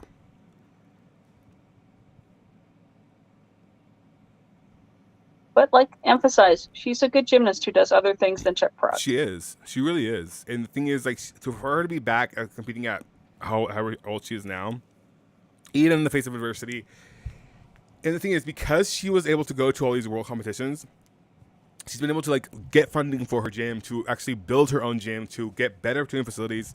So maybe not for her, but imagine the impact that her being here has had on children in India. You know what I mean? And that in itself is the biggest. Oh, this Leo, please. It's the biggest. Legacy. It's a legacy. And that's why gymnasts from small nations are so important. Because even if they don't do well, the fact that they're there, and the fact that through this, they're able to get sponsorships and recognition and whatever we may be. See more Indian gymnasts because she existed. Exactly. And that was better. And people shouldn't poo-poo on that. At all. Because, I mean, it's better for the sport. Can we see her landing there? Yeah. One more time. Since this is what all the rods are about, is the stupid landing. It really is. I mean, we can nitpick form to morning, but I mean, ultimately is can you stand this up? That's her first bounce. And really, what it comes down to is pure. I mean, you said leg strength, but it's just timing. It's getting that timing down. Well, also the height of the vault, the mechanical advantages of women's vault is shorter than men's. But that was your support. Yeah, that was your supported. You can tell where her shoulders are in comparison to her knees. Yeah. That's a huge tell as well. It's. Yeah, because she could not have been supporting on it. Yeah, she's too far back. The next one is Huso, who does a prod 2 forward roll. One more time, just for the kids. That's a better technique, but just she was. But it's Rio, so we only have one more of these to watch after Chuso. Yeah. And you know what, Chuso? It's just this one was scary. Chuso, what were you doing? What were you thinking? Try to win a medal. That's what it was. And I blame her, but I don't blame her. Because that's what I like about Chuso. Chuso's the gamer. She's a gamer. She's like a cat there, though. Yeah. I'm gonna pretend like I did not forward roll this vault. And that was her retiring, by the way. Again. It's she's like Cher. She's always going on farewell tours. Oh, you got me lit. Yes. So this is the last prod done in competition. I don't know about that one. Yeah, I don't know about that one. Yeah, so. But that was great. I mean, oof, no. And thank you for just cutting it and dipping in the bud. So, going back to, before we leave the subject of vaults, I want your thoughts on what is the purpose of the landing 0 And what line do you think they should be drawing? Do they do it too often or too little, or Too little. Too little. Do you Because think this should it's be a different essentially, standard for, say, team finals? I think it should be the same standard all around. And the thing is, I think the zero has its purpose because it's telling and indicating to the gymnast that you can't get away with, like, you know, just falling on a vault and hoping that you get credit for it, because that's bullshit. It's bullshit. It's bullshit. And it's a clear, it's putting people on notice that a much easier vault done better will always outscore a sloppy Aminar, a Badahara, you know, rear supported Protonova. And that's I think that's important. I think that's important. It's there for a reason. Now, if you can do the skill fantastically and gorgeously, you know, like Simone's Aminar, like Protonova at Universiad, things of that nature. Or go like for it. Rebecca Chang? Rebecca Chang. Yes, So, yes. So, aside from the 3 British women, who are the? Can you name top gymnasts whose vault scares you right now?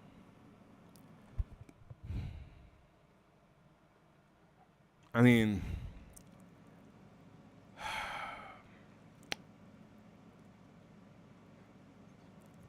Do you think there's a dangerous person out there? I don't want to say dangerous. I just want to say, like, I worry for the longevity. Any Chinese woman, it just, that those vaults scare me because The North Korean vaults scared me. Yeah, because those. But that was, you know what? I'm gonna chalk that up to adrenaline, because that was the first time they competed in how long? And Yeah. it's one thing to do the vault in the gym and day in and day out, because you mean you're gonna stick landings, you're gonna be doing beautifully because you're in a gym, you're in a safe place essentially, hopefully, and so it's a different mindset than going to a competition or there's cameras and you're live and there's, you know, broadcasting, and then there's like the fans and the noise. It's a lot to take in, and if you don't train your gymnasts to kind of go into a void and really do horse blinders and just like get into their zone, that can really fuck with an athlete. I mean, we've seen that with the other ones that scare me now is Karina Schoenmeyer's DTY, if she ever does it. I mean, like, there was does she have it or does she not have it? But at least I want to see more training videos of her before I want to see her do that in competition. Yeah, Helen Cavrish. Like, I'm not, doesn't bother me. Not that I'm scared. I just want to see it more. So we've seen it in training. No, we've seen it a bunch. I mean, Meliuski kind of scares me. So one second, I can actually, if you want to look at your. Oh, the Moroni thing, yeah. Because we also have the second segment, which is not going to be about vault, so we should do the Moroni thing. Like, Cavrick has a perfectly fine junior vault as DTY. Perfectly good all-arounder DTY. Let me see. This is it. Okay. Hello, it's Michaela, and I came on here because 14 today minutes, but let me get to the part where she's talking about, like, the vault stuff. On the team, and then the very next day or two, I competed in the extra kind of adrenaline to get you through, given you really have nothing left to give. That's just how I feel, and it's super difficult, but you keep it on. You're like, okay, it's still competition time, but as a gymnast, I just felt like by event finals, I was losing my spark, you know? And that spark is really important for gymnastics, because that's what's going to add to your, what's going to bring that extra kind of adrenaline to get you through it. And I just didn't have it. And that's definitely a part of why I fell on my vault. And I think a part of why Jade probably balked on her vault. It looked like she didn't have her steps correctly, and so let's get into that now, and then we'll wrap it up. Okay, let's get into why individual finals and vault finals are different from any other gymnastics competition that you could ever compete in. It's because most normal gymnastics competitions, you stay competing on each event and you're staying warm because you don't stop. And you usually only have a handful of girls in your group. So the longest you're ever waiting to compete is about 30 to 40 minutes. And when you're last, you usually get to rest for like 10 minutes and it feels good to rest. It doesn't feel good to go first up on your event because you have to rush and get ready, and then you have to get up and salute and go, and you're in a huge rush whenever you're first up. But last isn't too bad normally, other than just having to wait and watch other girls either fall. It can kind of, like I was saying, it can kind of mess with your focus. But the biggest thing is staying warm. Because as an athlete, you guys know, once you get cold, your muscles start to shut down.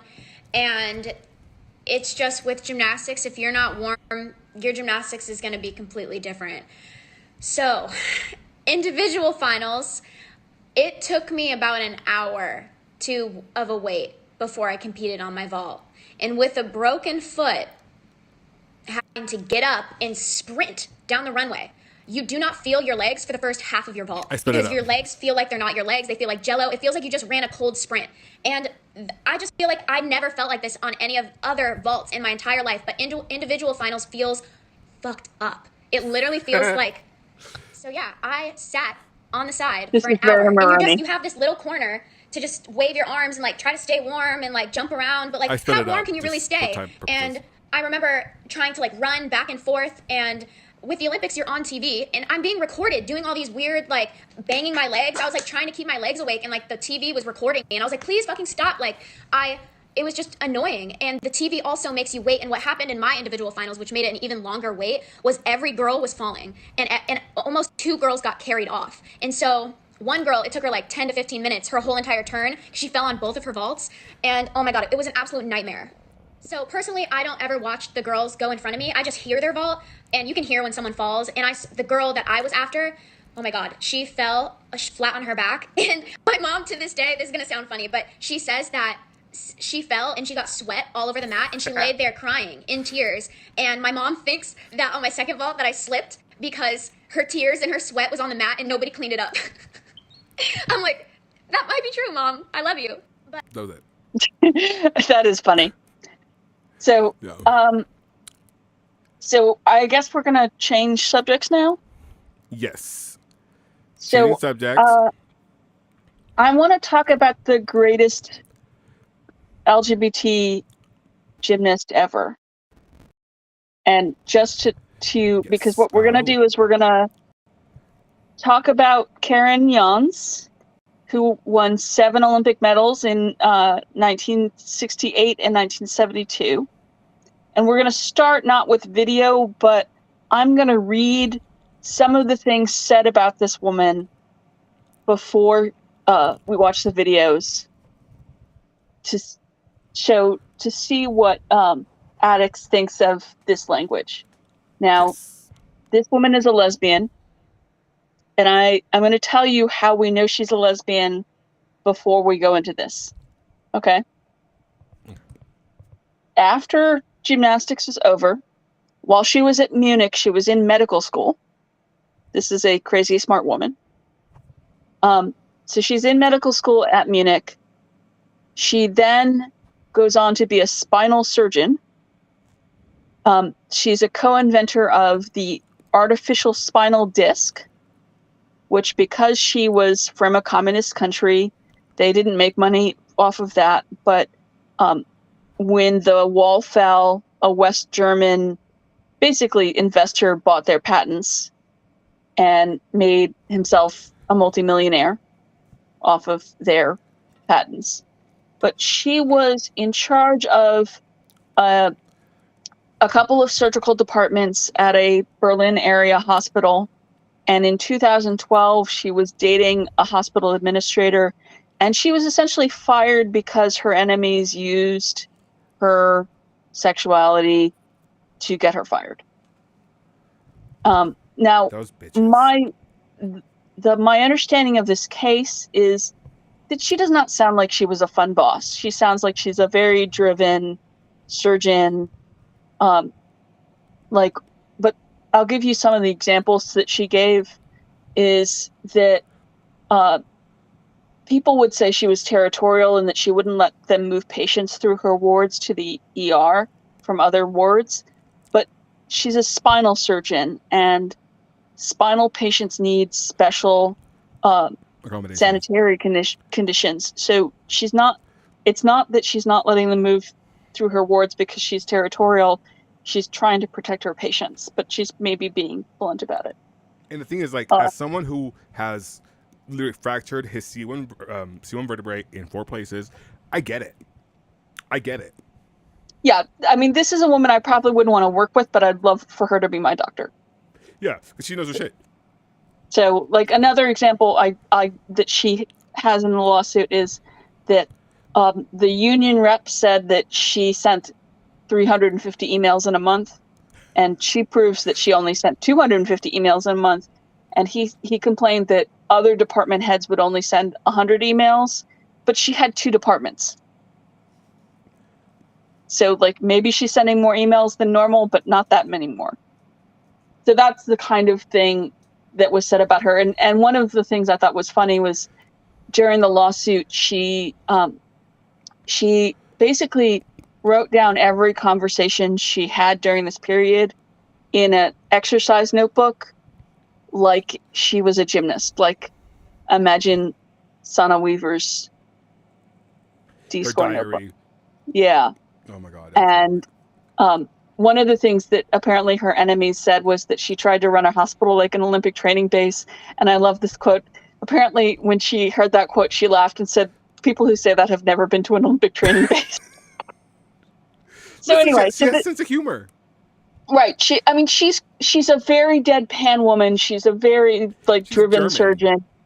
She's a German-driven surgeon, Olympic champion.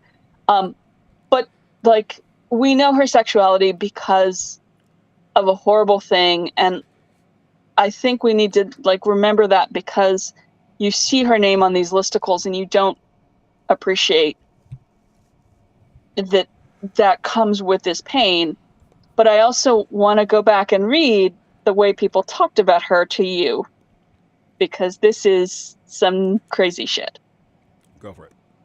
Okay, so all of these are translated off of Uncle Tim's History of Gym site.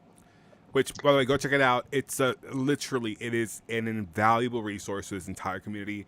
And if you want to know more about the history of gymnastics, all the way from the literally the starting point of gymnastics to now, go check it out. It's fantastic. It's amazing, and he does so much translation work. So this, I'm gonna start reading things, and just you get to respond. I lit a cigarette just for this, because I know it's gonna be some bullshit. Okay. So this is an article that's recounting 1967 European Championships. And remember, in this period, the European countries are the only ones that matter. So Euros is like Worlds. Yeah. She was 15 when she went to Amsterdam. She was supposed to stare with eyes wide open in the rows of brown shuttered and curtained windows along the canal and the grandeur of the seaport, or the dazzling shop windows. She didn't. The smileless, pale blue gaze perhaps caught none of it. She had come, after all, to train. Nothing else for this boyish-looking child, unremarkable and unnoticed by anyone. Her job was to show up and learn from the previous year's European Championships, a task she fulfilled with discipline. It's like that in women's gymnastics. When an athlete is pretty and graceful and gentle or spirited, smiling and cute, the judge's pencil often forgets to note this or that mistake. Or a judge is motivated to be more forgiving by the reaction of the audience, which falls for the girl's charms even more easily than the strict foursome, the judges, at the apparatus. But if the gymnast does not have the extraordinary physical graces in her arsenal, she must assert herself through her art, dazzling with novelty, captivating with difficulty, thrilled with precision. And this is the case of the best gymnast of the German Democratic Republic, Karen Jans. I mean, She's That is- 15. Yeah, that is pedophilic coded. And just like So sexist. Like she's 15 and they're describing her that way. oh my god. And even it's like you can hear that language being not that same language, but just I guess echoes of that language in Tim's I mean, commentary. yeah, you could see Jade in this if you took Yeah. away some of the. As a woman-loving woman, I see lesbian coding in the way they talk about her too, Boyish which is looking. not in the way Jade does. But so this is the next one. We're now after her first Europeans, but we're still sort of in the 60s. Okay. Newspapers and people, or rather people and therefore newspapers, love sensationalism. In the 1960s, Karen Jans became a gymnastic sensation. Everything that could be admired in a young debutante was admired: technique, precision, courage, originality, difficulty. But the favor of the press and the people is fickle. A year later in Mexico, it was fully understood that Jans was an excellent on the uneven bars. So the remarks began to be uttered. She has little femininity about her. Her expression does not correspond to what is expected of a gymnast. She exercises like a machine, coldly, without feeling. She's 16. She's just won a silver medal on the uneven bars. And it's like, what do you want from her? Like, what do you? It's again, it's a sexism. It's just like from a young age, like these women young women are subjected to this. Also, like Uncle Tim points out that when people talk about young, like gymnasts, people talk about like Nadia and Olga, but like Jans is doing this when she's 16 and much earlier. But she's not a cute, pretty pixie. A stick insect, if you will. Right. Well, she is a stick insect. We will see this when we go to watch some. But so this is the next one. Yeah, go for it. What did you come here? So this is about 1969 Euros. And at 1969 Euros, she will win 4 of the 5 gold medals and 1 silver. Slay. So she gets the silver on floor, which goes back to the femininity stuff. What did you come here with, Karen? I came, and this is her quote. I came here to with a wish to win everything I can. It was said without pathos, matter-of-factly, soberly. There was no threat or boasting, just an awareness of her own strength. It was deadly serious. So they're like mad at her for being confident. She came dressed to kill, and I don't think that should be held against her. So this is the next one. This is after that Euros where she wins everything. De jure, which is by right. She became the first lady of European gymnastics. De facto, however, in the eyes of the experts and the public, she did not reach 100% of the quality of her predecessors. She still had to fight for recognition. She could not yet be too proud of her success. She could be a little proud, though. And this is a long quote from her, and I want you to think about, this is a 17-year-old girl, and she desperately wants to be like a good person in this quote to me. Okay, so I have always tried not to disappoint people and their opinion of me. For years, people have been saying and writing that I am a role model for the young. That's an obligation, but it doesn't mean I've always been as good as an angel at all times and in all circumstances. But I do like it when someone tells me honestly to my face that I have acted wrong in one situation or another. So once, it was shortly after Ludenskona, that's the Euros. Good friends admonished me not to look down at my nose. I thought about that a lot, and I tried to fix it. I hope nobody thinks of me that way now. And she's a teenager. And and the thing is, like, I can see that in how Britney Spears was treated by the press. It's like, you want these women to be perfect and smiley and always like in good graces, but like the thing is, like, they are well-oiled machines. Like these are athletes. They're not, So- you know. She's a teenager. She has just swept Euros at a point where Euros is the equivalent of Worlds. Like, and they're like, you're not good enough because you're not like your predecessors. That's so frustrating.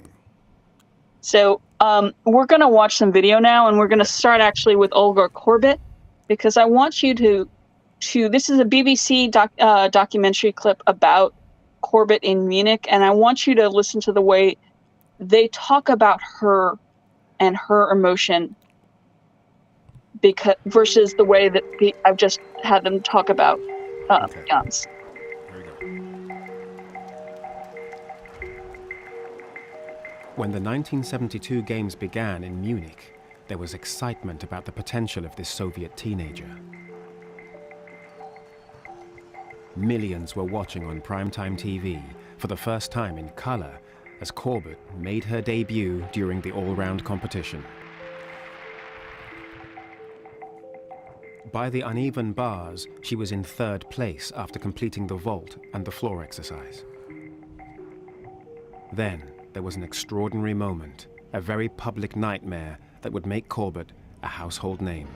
And this is the girl who so far has captured this audience and enchanted us all. I had the biggest mistake in my life. This, the apparatus she totally excels at. Oh. Also, how close are those bars together? My God. I didn't feel anything because I was shocked. Because this is element. You can do it. Everybody can do it. So she's failed at a glide kip. I didn't remember anything. And it's just a mistake. And it was crushing to everybody because everybody had told all of their friends who hadn't seen it, watch now, and then you see this disaster, you know. There is absolute buzz and And another again. disaster. And And she's again. lost it. There, the gold medal, I'm certain, has gone.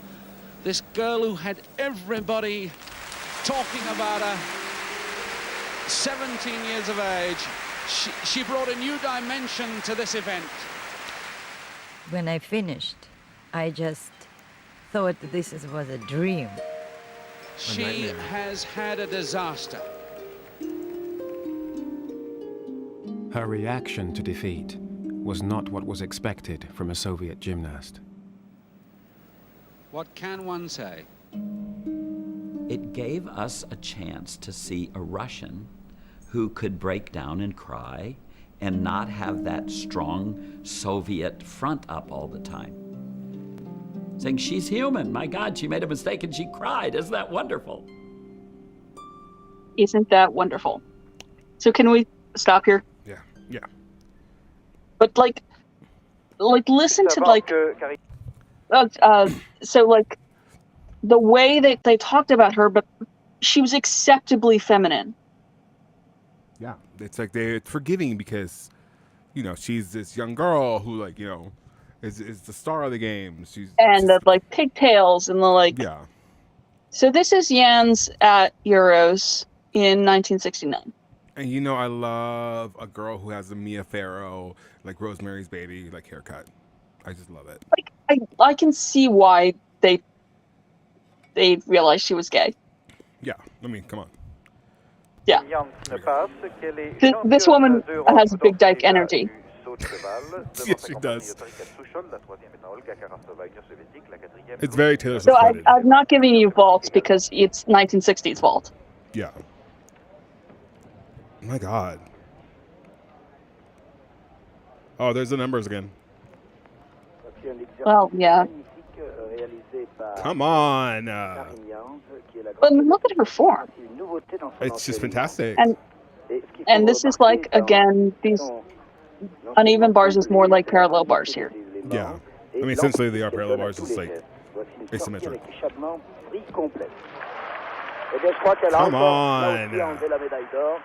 car elle avait obtenu hier 9,80 et je pense que le 9,80 sera à nouveau donné aujourd'hui.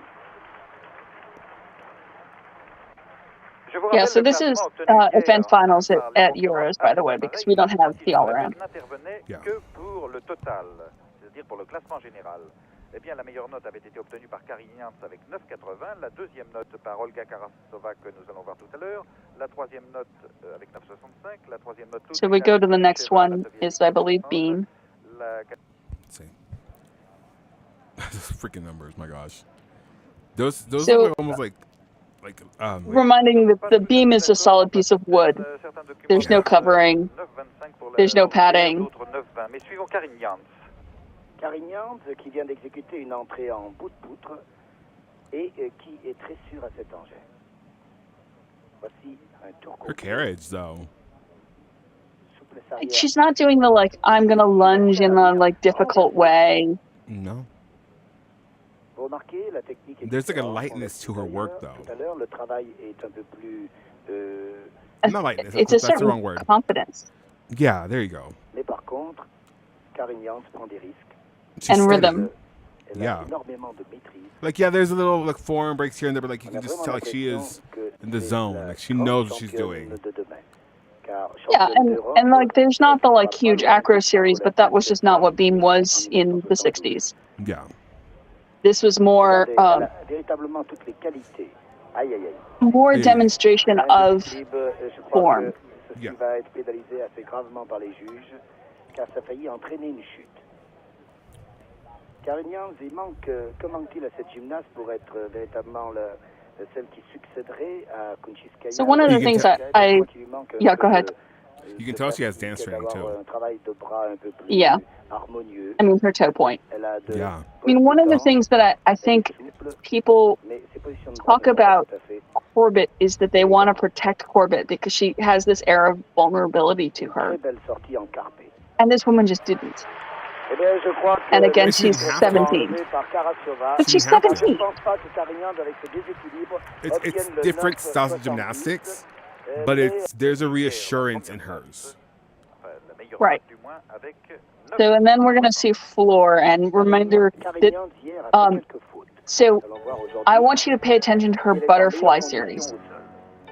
And also, this is a dead floor. There are no springs. This is just mats. So her tumbling on a dead floor.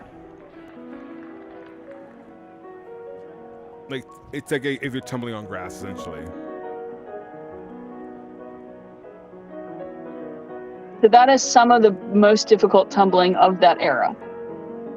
Carignan a fait de gros progrès depuis Amsterdam, depuis les derniers championnats d'Europe, surtout en Like, élégance de geste. imagine if Jade Carey had queer coding. Comme à la poutre, il faut qu'elle corrige encore un tout petit peu ses bras.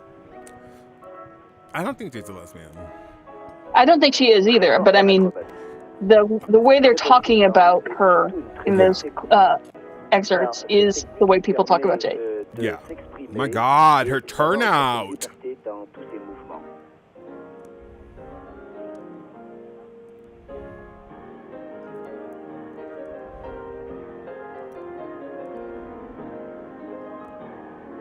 Oh, wow. Like, that butterfly series is insane. It's to die for.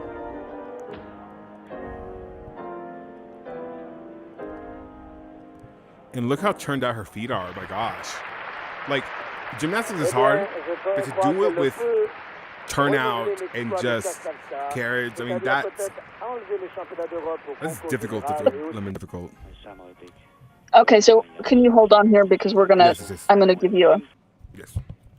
So this next is the 1970 World Championship all around.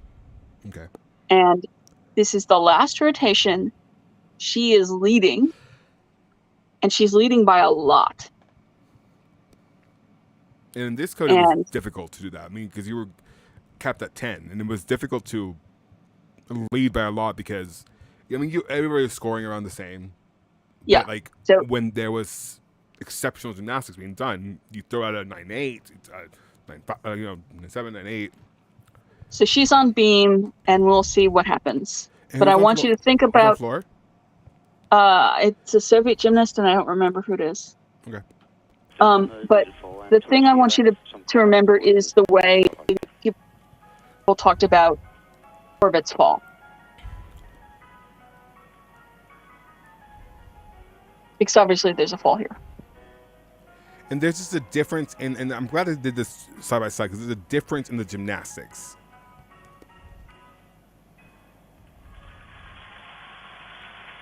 And it's just like she's a master. Where'd it go? She's like a master of the beam. 9,8. 9,80 til Olga Karasheva. And just okay, so Olga Taraseva is the Soviet. And I mean that's a night and day comparison, but like this is. And her dismount is a difficult dismount, and you'll see immediately what went wrong.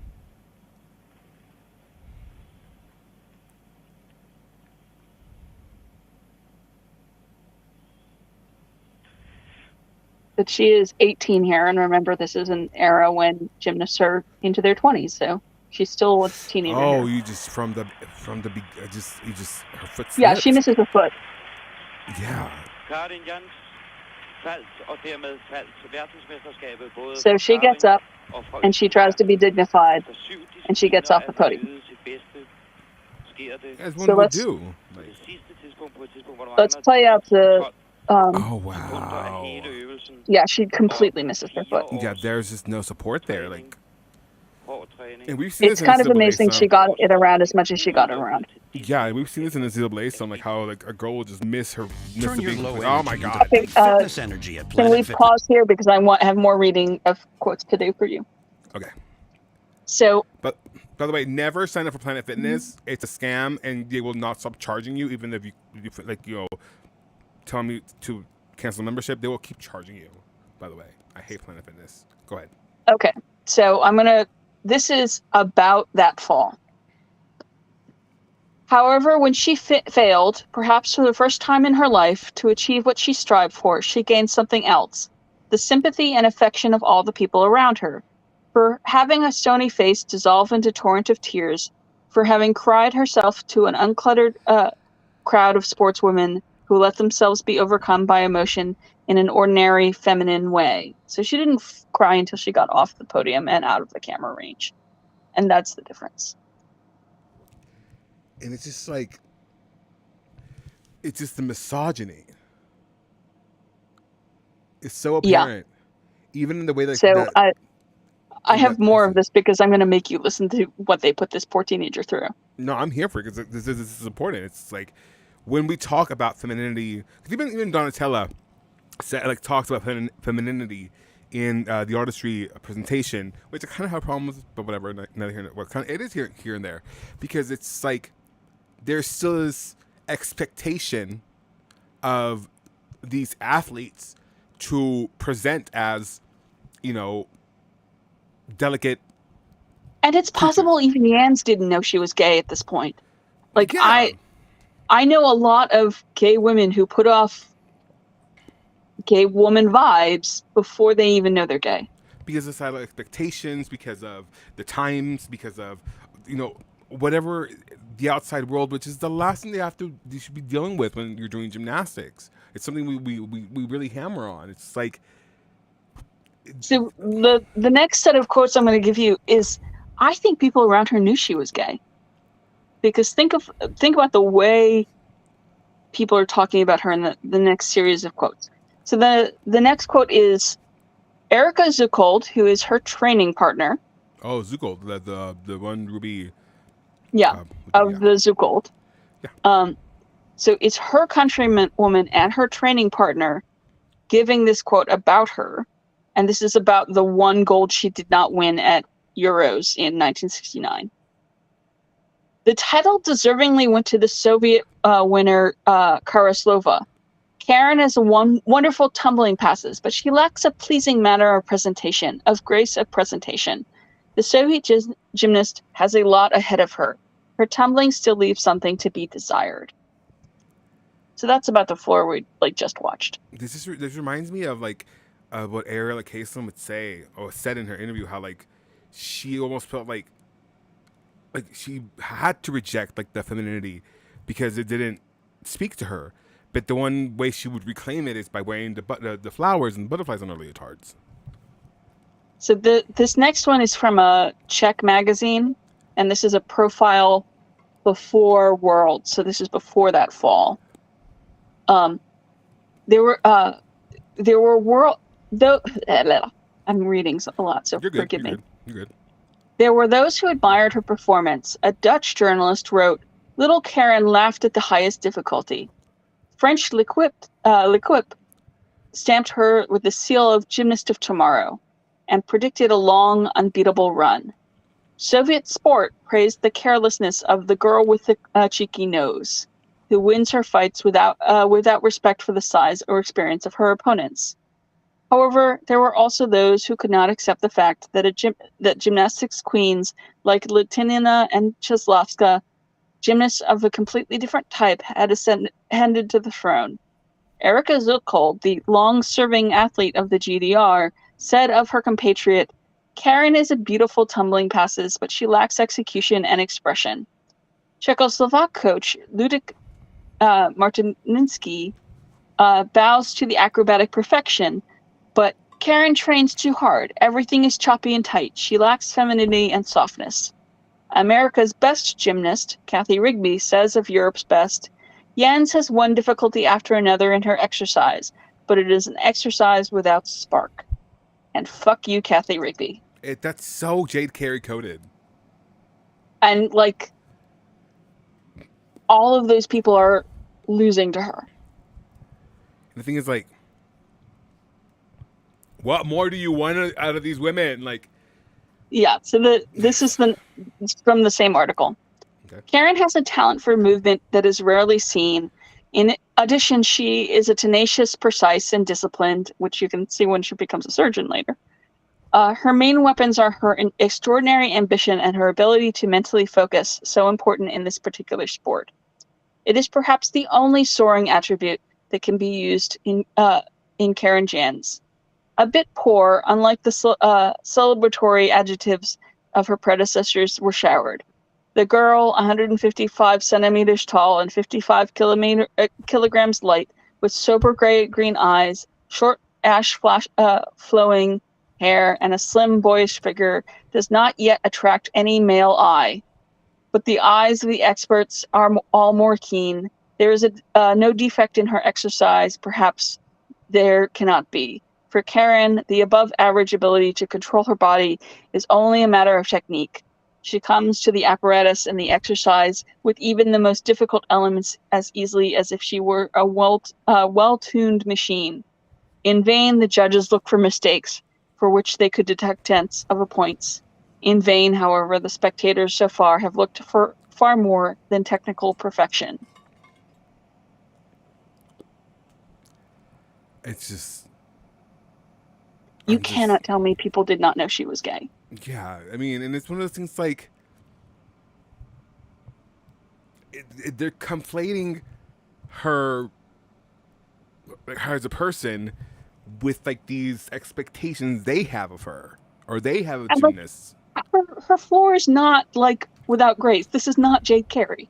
Yeah, no, Jade Carey is something else. But something else, yeah. So I found, I'm not going to quote it because I'm done with reading, but like, look at this Munich stuff. She was ordered to grow out her hair. She has ribbons on in this routine. Right. And she's in medical school at the moment. And I mean, it's just too. And I deal with this as a male Mexican having to deal with, like, you know, being the son and having to live up to societal expectations of me, and I've always rejected that because it's like, why should I live up to, like, your expectations of what a man should be like? From what I know, a man should pay the bills, take care of his family, and, you know, pay taxes. And even when I was doing that in Lubbock, it was one of those things, like, there was more to be expected of me. And I'm just like, for what? You know, there's all these people who call themselves men who don't even do half of that stuff. So then, like, I see this, and I'm just like, she's out here winning medals, sweeping the podium, and still you want more of them? Like, I want to give a little context to Munich for her, because she is in East Germany, in West Germany, and they did not want, like, almost within a year or two of this Olympics, it was illegal to play the East German national anthem or fly the East German flag in West Germany. So this was like a Cold War moment that we don't talk about because it's not the Soviet Union and the United States. So this crowd is not like willing her on because she's also a German, because they don't want her here. I mean, just look at all the men in their army suits, like that's the band. Oh, it's the band. Oh, my bad.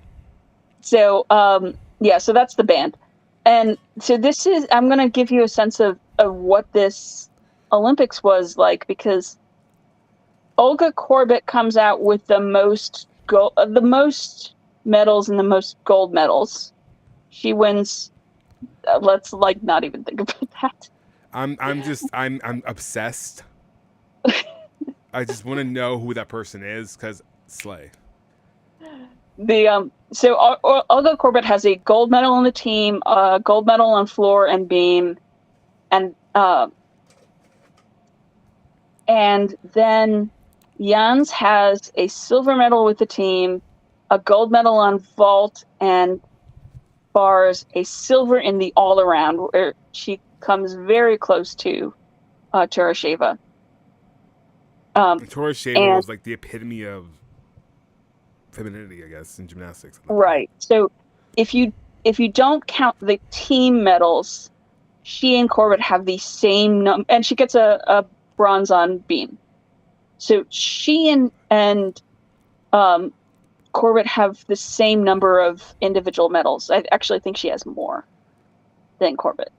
And yet, so like, she's so but it's Corbut's games, because she captured everyone's imaginations. So we're gonna watch. The first few are all around exercises. Okay.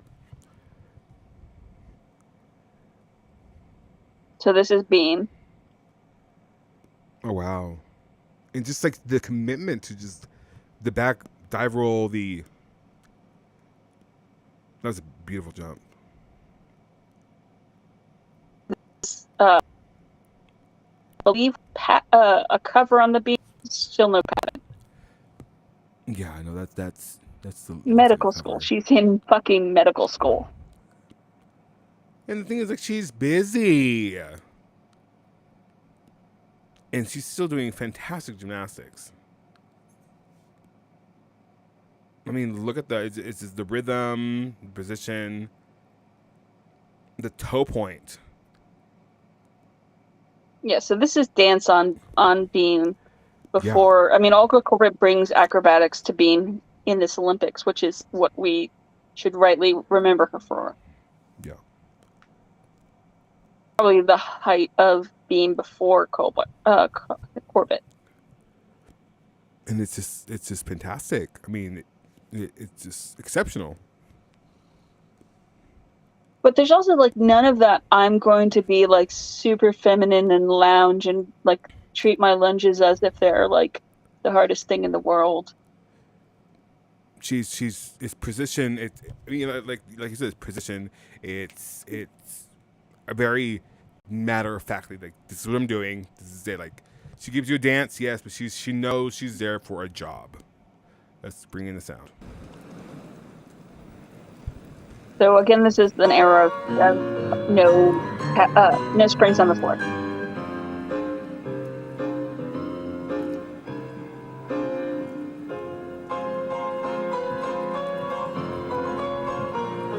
Come on, Karen Jans, yes.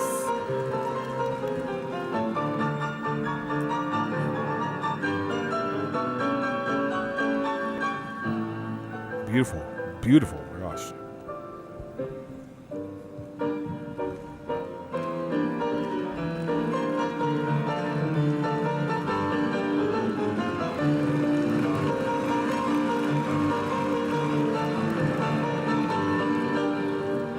We do not see enough butterflies anymore. We need more. I mean, the last person that did it was Trinity in Mars.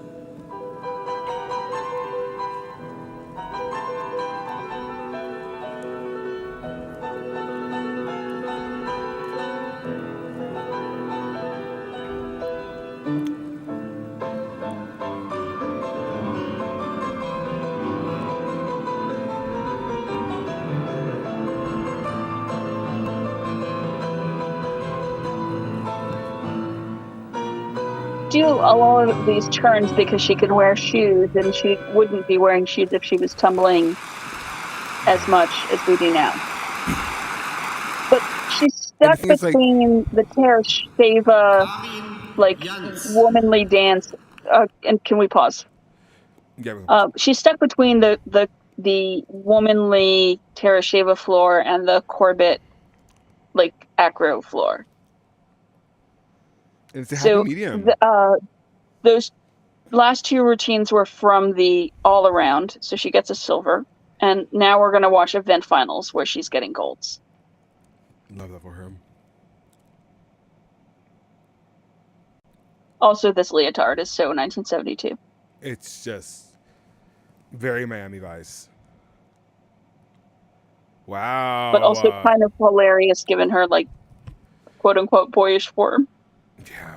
And you know what? I hate that she was not made, but just influenced, I guess, to be more feminine when it's just like, leave her alone, man. Like, you can see it's so awkward on her too. Yeah, she's just like, I don't want to be wearing this damn But also, look at that springboard. That springboard is giving her nothing. Nothing. It's oh my god, it's just too. I can only imagine. Like, that's why I'm always mad when people compare, like, old school vaulting. I'm like, no, Michaela Maroney could not do an M&R with a 1960s vault. No, not at all. It's just, it's the so physics this is different. crazy. Like, this is very crazy. German giants.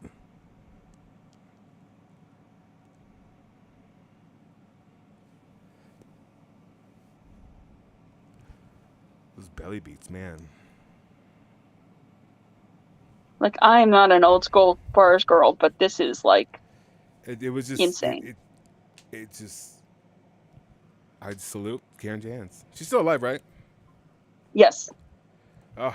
She, in fact, gave out medals at Euros in 2002. She gave Ellie Seitz her European. Oh, I bet that was like a full circle moment. This is the final where she'll get a bronze. So one of the things I love about the sort of historical knowledge of that East German team, that, like, the audience does not want them in this room, is that 2022 Euros were in this room. Oh wow! And so they invited the silver medal winning team, who was the enemy in this room, to come and give medals in this room. It's so political, like this. Cause sometimes you want to be like, okay, yeah, the times, different time, whatever. Like, it's just, we see it today. Nothing has really changed. It's just dressed up a little better. It's such good Olympic beam from her before, but no, but like, it's just, it's next level, because it's like, it's confidence in, I mean, it's a swagger. It's swagger on beam, and I prefer this kind of beam. I think watching these kinds tells you what they're searching for, and maybe not finding in the current beam code. That they're not finding this fluidity. Because fluidity is hard. It's hard. It's difficult. Like, yeah, we see it from the Chinese, but like, my God, it's hard. Especially like the landing. So anyway, this was my, like, I wanted to tell people about the queer WAG gymnast with 7 Olympic medals, and why it, like, Caselin is a great story to tell, but also, like, this is some bullshit. Yeah, no, it is. I 1000% agree. And I think the more we talk about the plight of queer women and what they've had to go through and really just fight against, it's a testament to, well, like I told you yesterday, I was like, we stand on the shoulders of giants. So it is not lost on me when, like, I hear about Stonewall or about, like, these, you know, amazing, incredible queer people that fought for us to just be here waxing poetic about gymnastics. You know what I mean? It's not lost on me. Yeah. I think more people should be appreciative and not so dismissive about, you know, the legends of yesteryear, because they're the reason we're here. She eventually won about 840,000 euros in her case against the hospital that dismissed her. I showed the case to a German-speaking lawyer friend of mine who told me that the award was high for a German employment case. So their interpretation was that it was a win for her. And she's now gone off to do other things and form her own business, I believe. She's in the Gymnastics Hall of Fame. She, like I said, she's still alive and got a standing ovation in that room last year. I wonder if she speaks English. So I think she must, because she gets invited to things in the U.S. because of medical things. Like, apparently, I'm looking to see if her Gymnastics Hall of Fame speeches is on YouTube. Apparently, she was very well known in medical circles. Like,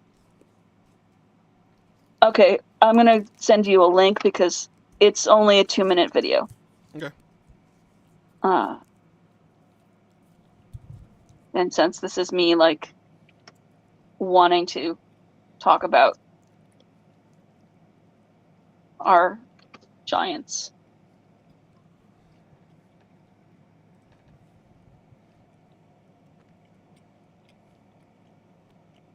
That is some ugly thing you're eating.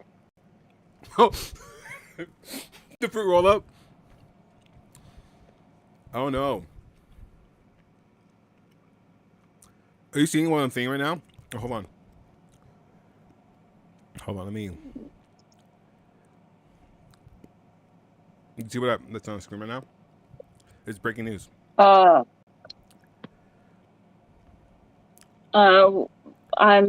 gonna have to wait for it to show up on Twitch because what is it?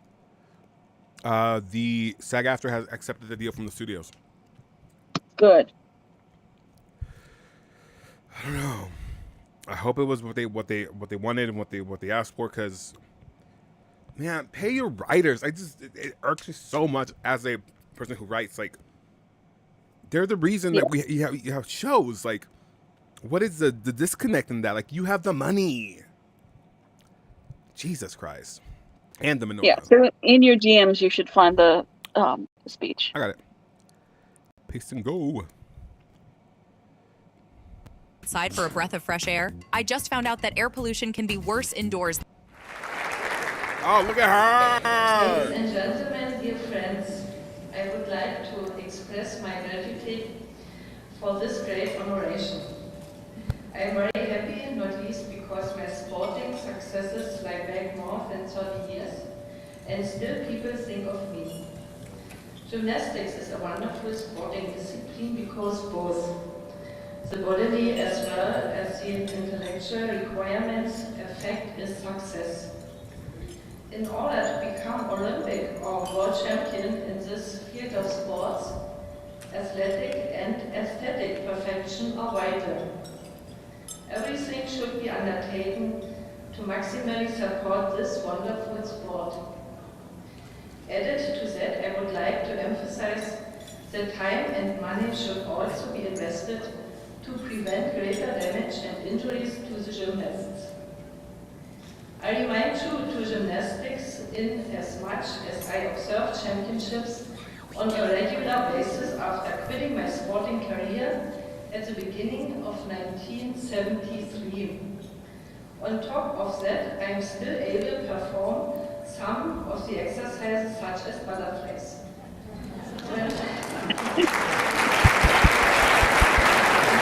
That is totally an elite gymnast. She's such a bad bitch. I love her. 23 now, he tried to teach me how to perform countwheel correctly. However, for 5 years, I have pledged my heart to the medical profession too. I have been the head of an orthopedic clinic in Berlin for the past 13 years.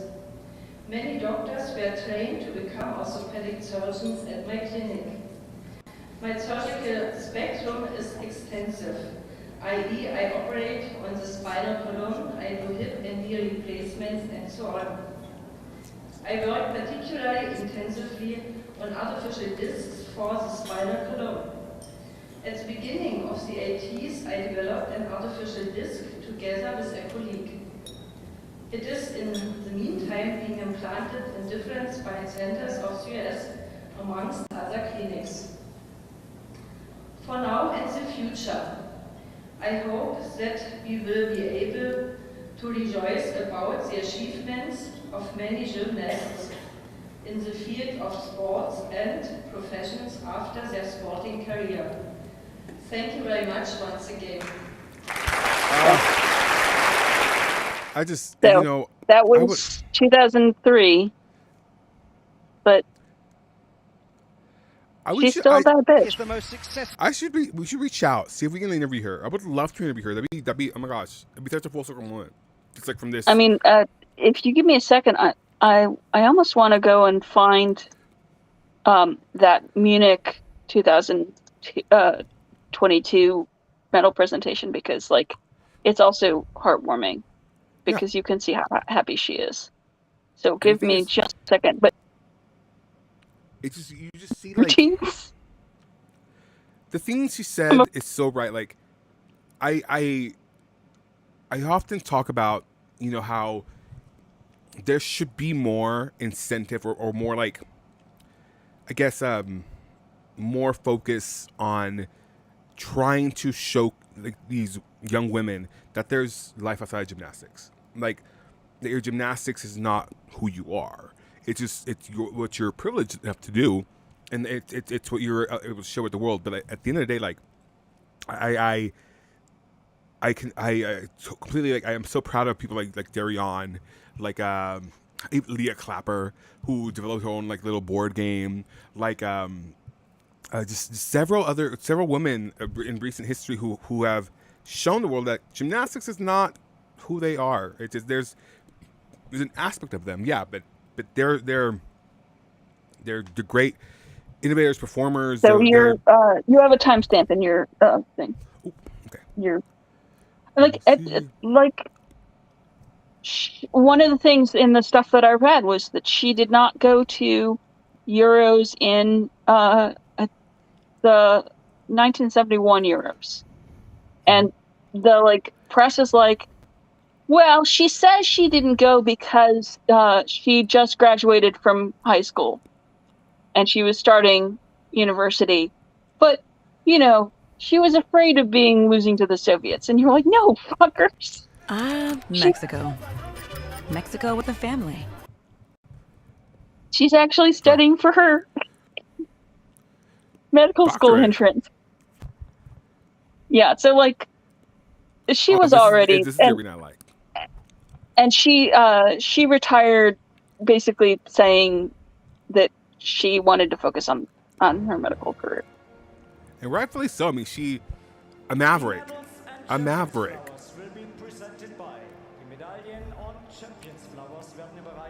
So that's what she looks like now.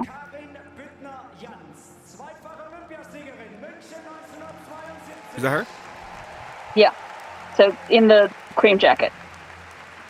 I love that for her. Look at her. And she's getting the applaud from the crowd. And she gets to give it to Ellie Seitz, so. It's a full circle moment. Yeah. She was an Olympic gold medalist. I don't know who that is. She is fierce. But she's an Olympic gold medalist in this room, and now she's getting to give Ellie Seitz. Oh, Lorette. And Lorette does not have an ACL at this moment. No ACLs to be found. Serious injury. We hope that she is okay following. She is not okay. No, that's the one where she's planked. Yeah, right? that's literally where she lost her ACL. Yeah. Standing on the podium, so this is not always clear. The ACL is a very very tricky. Like, I mean, we've seen the Gadarova added to her team time. doing a lot of pre-op training to be able to get the muscles so that the recovery is going to be easy for her. But ACLs are weird. Look at her. So anyway, The sport in this country. we don't have to watch this whole thing, but I just wanted to show you Jens. So they had another surviving member of that Olympic team give out the vault medal. So they found like basically all of the surviving members of that East German 1972 Olympic team, and they got their moment.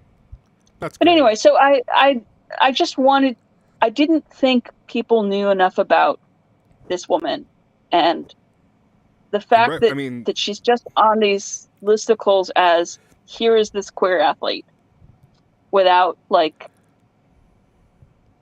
that's hell. I mean, we go back to you know what someone said about like, why are we knowing all these stories? It's like because these stories are important.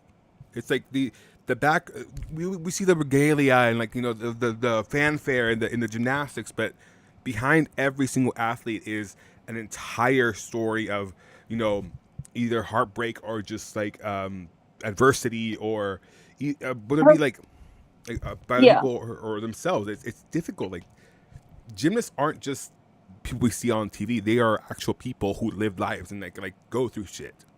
So her father was a physics teacher, and so was Shannon Miller's. And one of the things Shannon Miller talks about is that her father helped her with her gymnastics because she understood the physics of what she was doing. And I could see that in what Jens is doing. And like Jens's father talked about how he was prouder of the medical school than he was of all of her Olympic medals. But like, I love that she has been able to be both of these things. And yeah, I wouldn't want to work under her, but I'm glad that she's there. Because she's important. Like, the work she has done clearly has echoes in the medical field and even in German gymnastics and in the queer community as well. Because, again, we stand on the shoulders of giants, and these giants have stories. They're not just like monoliths, you know what I mean? Like, they're not just like, you know, or totem poles. Caselin and there's a Canadian rhythmic gymnast whose story about being a queer rhythmic gymnast is something people should go look at. It's not like we talk about being queer and being a mag, but being queer and being a wag is a whole other set of expectations. They both come with like such societal implications and expectations because we're so used to this one idea of how a gymnast should operate and like present as, when that's not the reality for so many people. And I mean, I caught myself there. I caught myself there because I was to say something. I don't think that she would have been told to grow her hair out and wear makeup if she wasn't gay. Well, Savannah Shanier, like it's a prime example. Like, she just to see the stark difference in the experiences that they've had to, like, you know, that they've grown up around. It's one of those, like, Savannah Shanier has been able to fly because Karen Jantz had to undergo all that bullshit, essentially. I mean, wags in that period were going through lots of bullshit anyway. Oh yeah, like, but there's an extra toilet water. Well, yeah, there's an extra level of bullshit though in like the amount of articles I read that called her a boy. And it's just so, we go back to this whole like misogynistic and just sexist depiction, or it was just it's having to deal with what people want from you instead of like what you provide. But so I will leave you with the question that Uncle Tim asks at one point. Why, when we talk about the rise of the teenage gymnast, are we looking at people in the 1970s when we have this woman dominating right after Shazovska.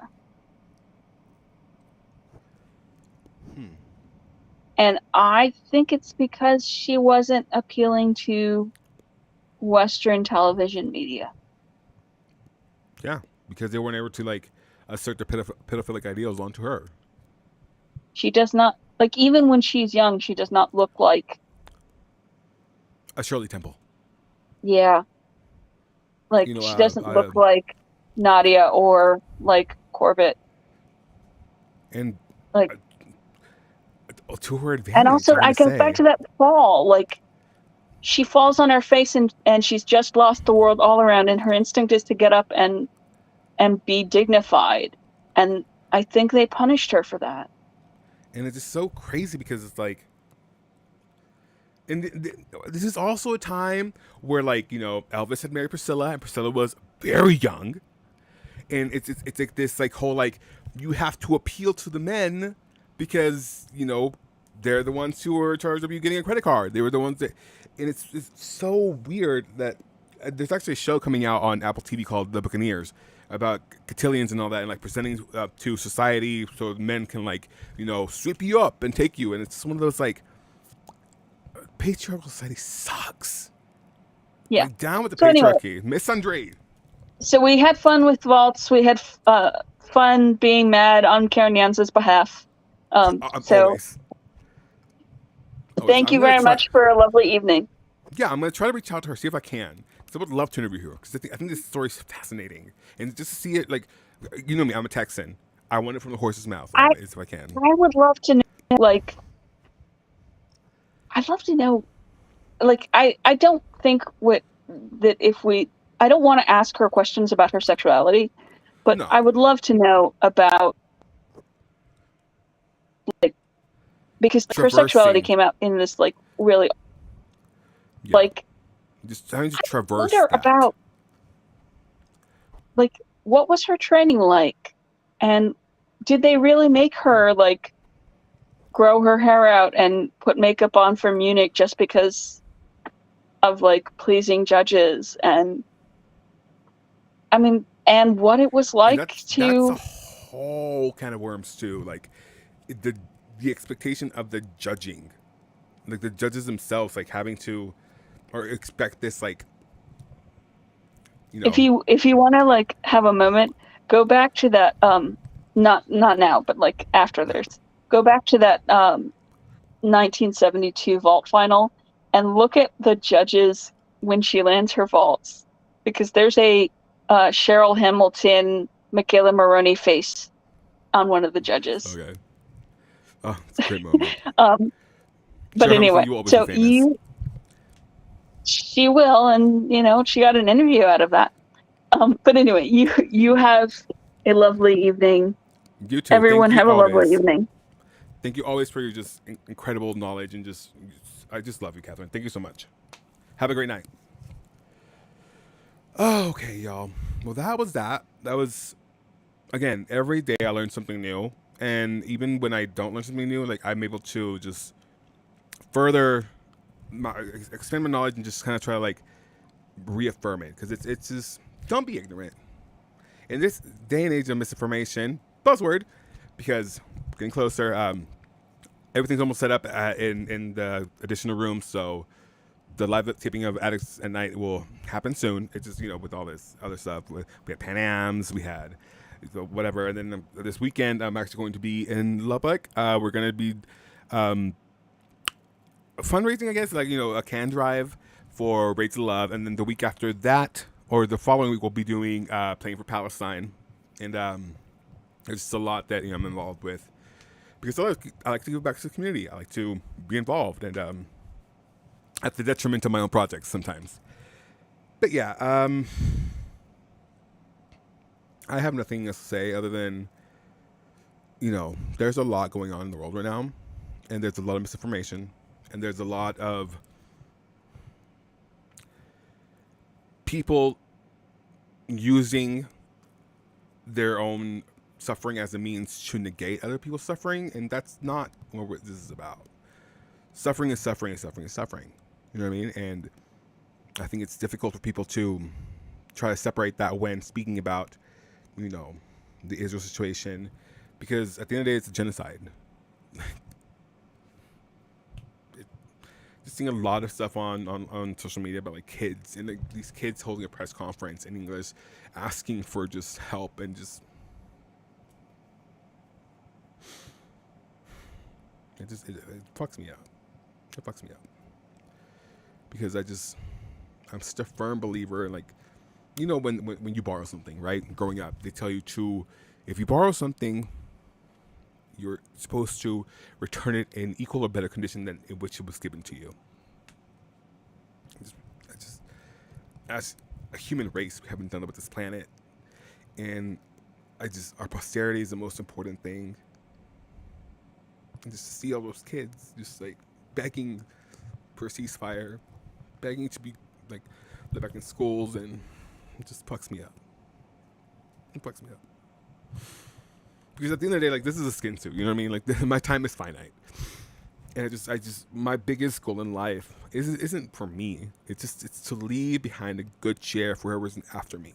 You know, for the next gay fat Mexican kid that wants to cover gymnastics. And so, just to see all these like little kids who go on to be influencers or whatnot, and just for this stupid ass like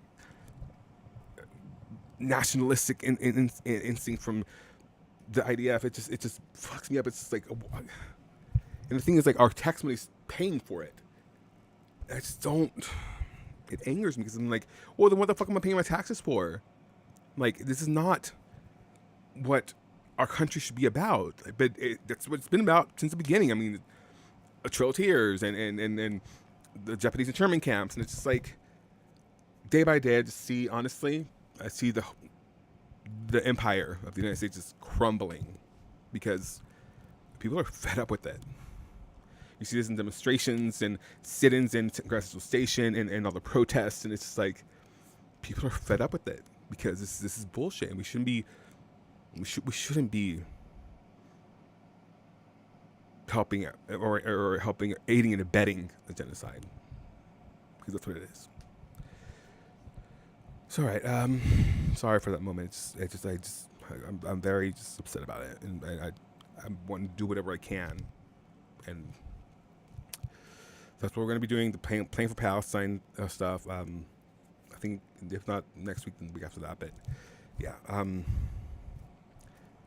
if no one showed this today, I think you're important. I think you matter, and go tell someone else that, because everybody, like Sandra El-Sadiq said, she feels seen. And yeah, go wash your face, drink some water, wash your ass, you know, all the good things. And I will see you on the next one. When there will be, I don't know. I think this weekend. Yeah, this weekend for sure. But yeah.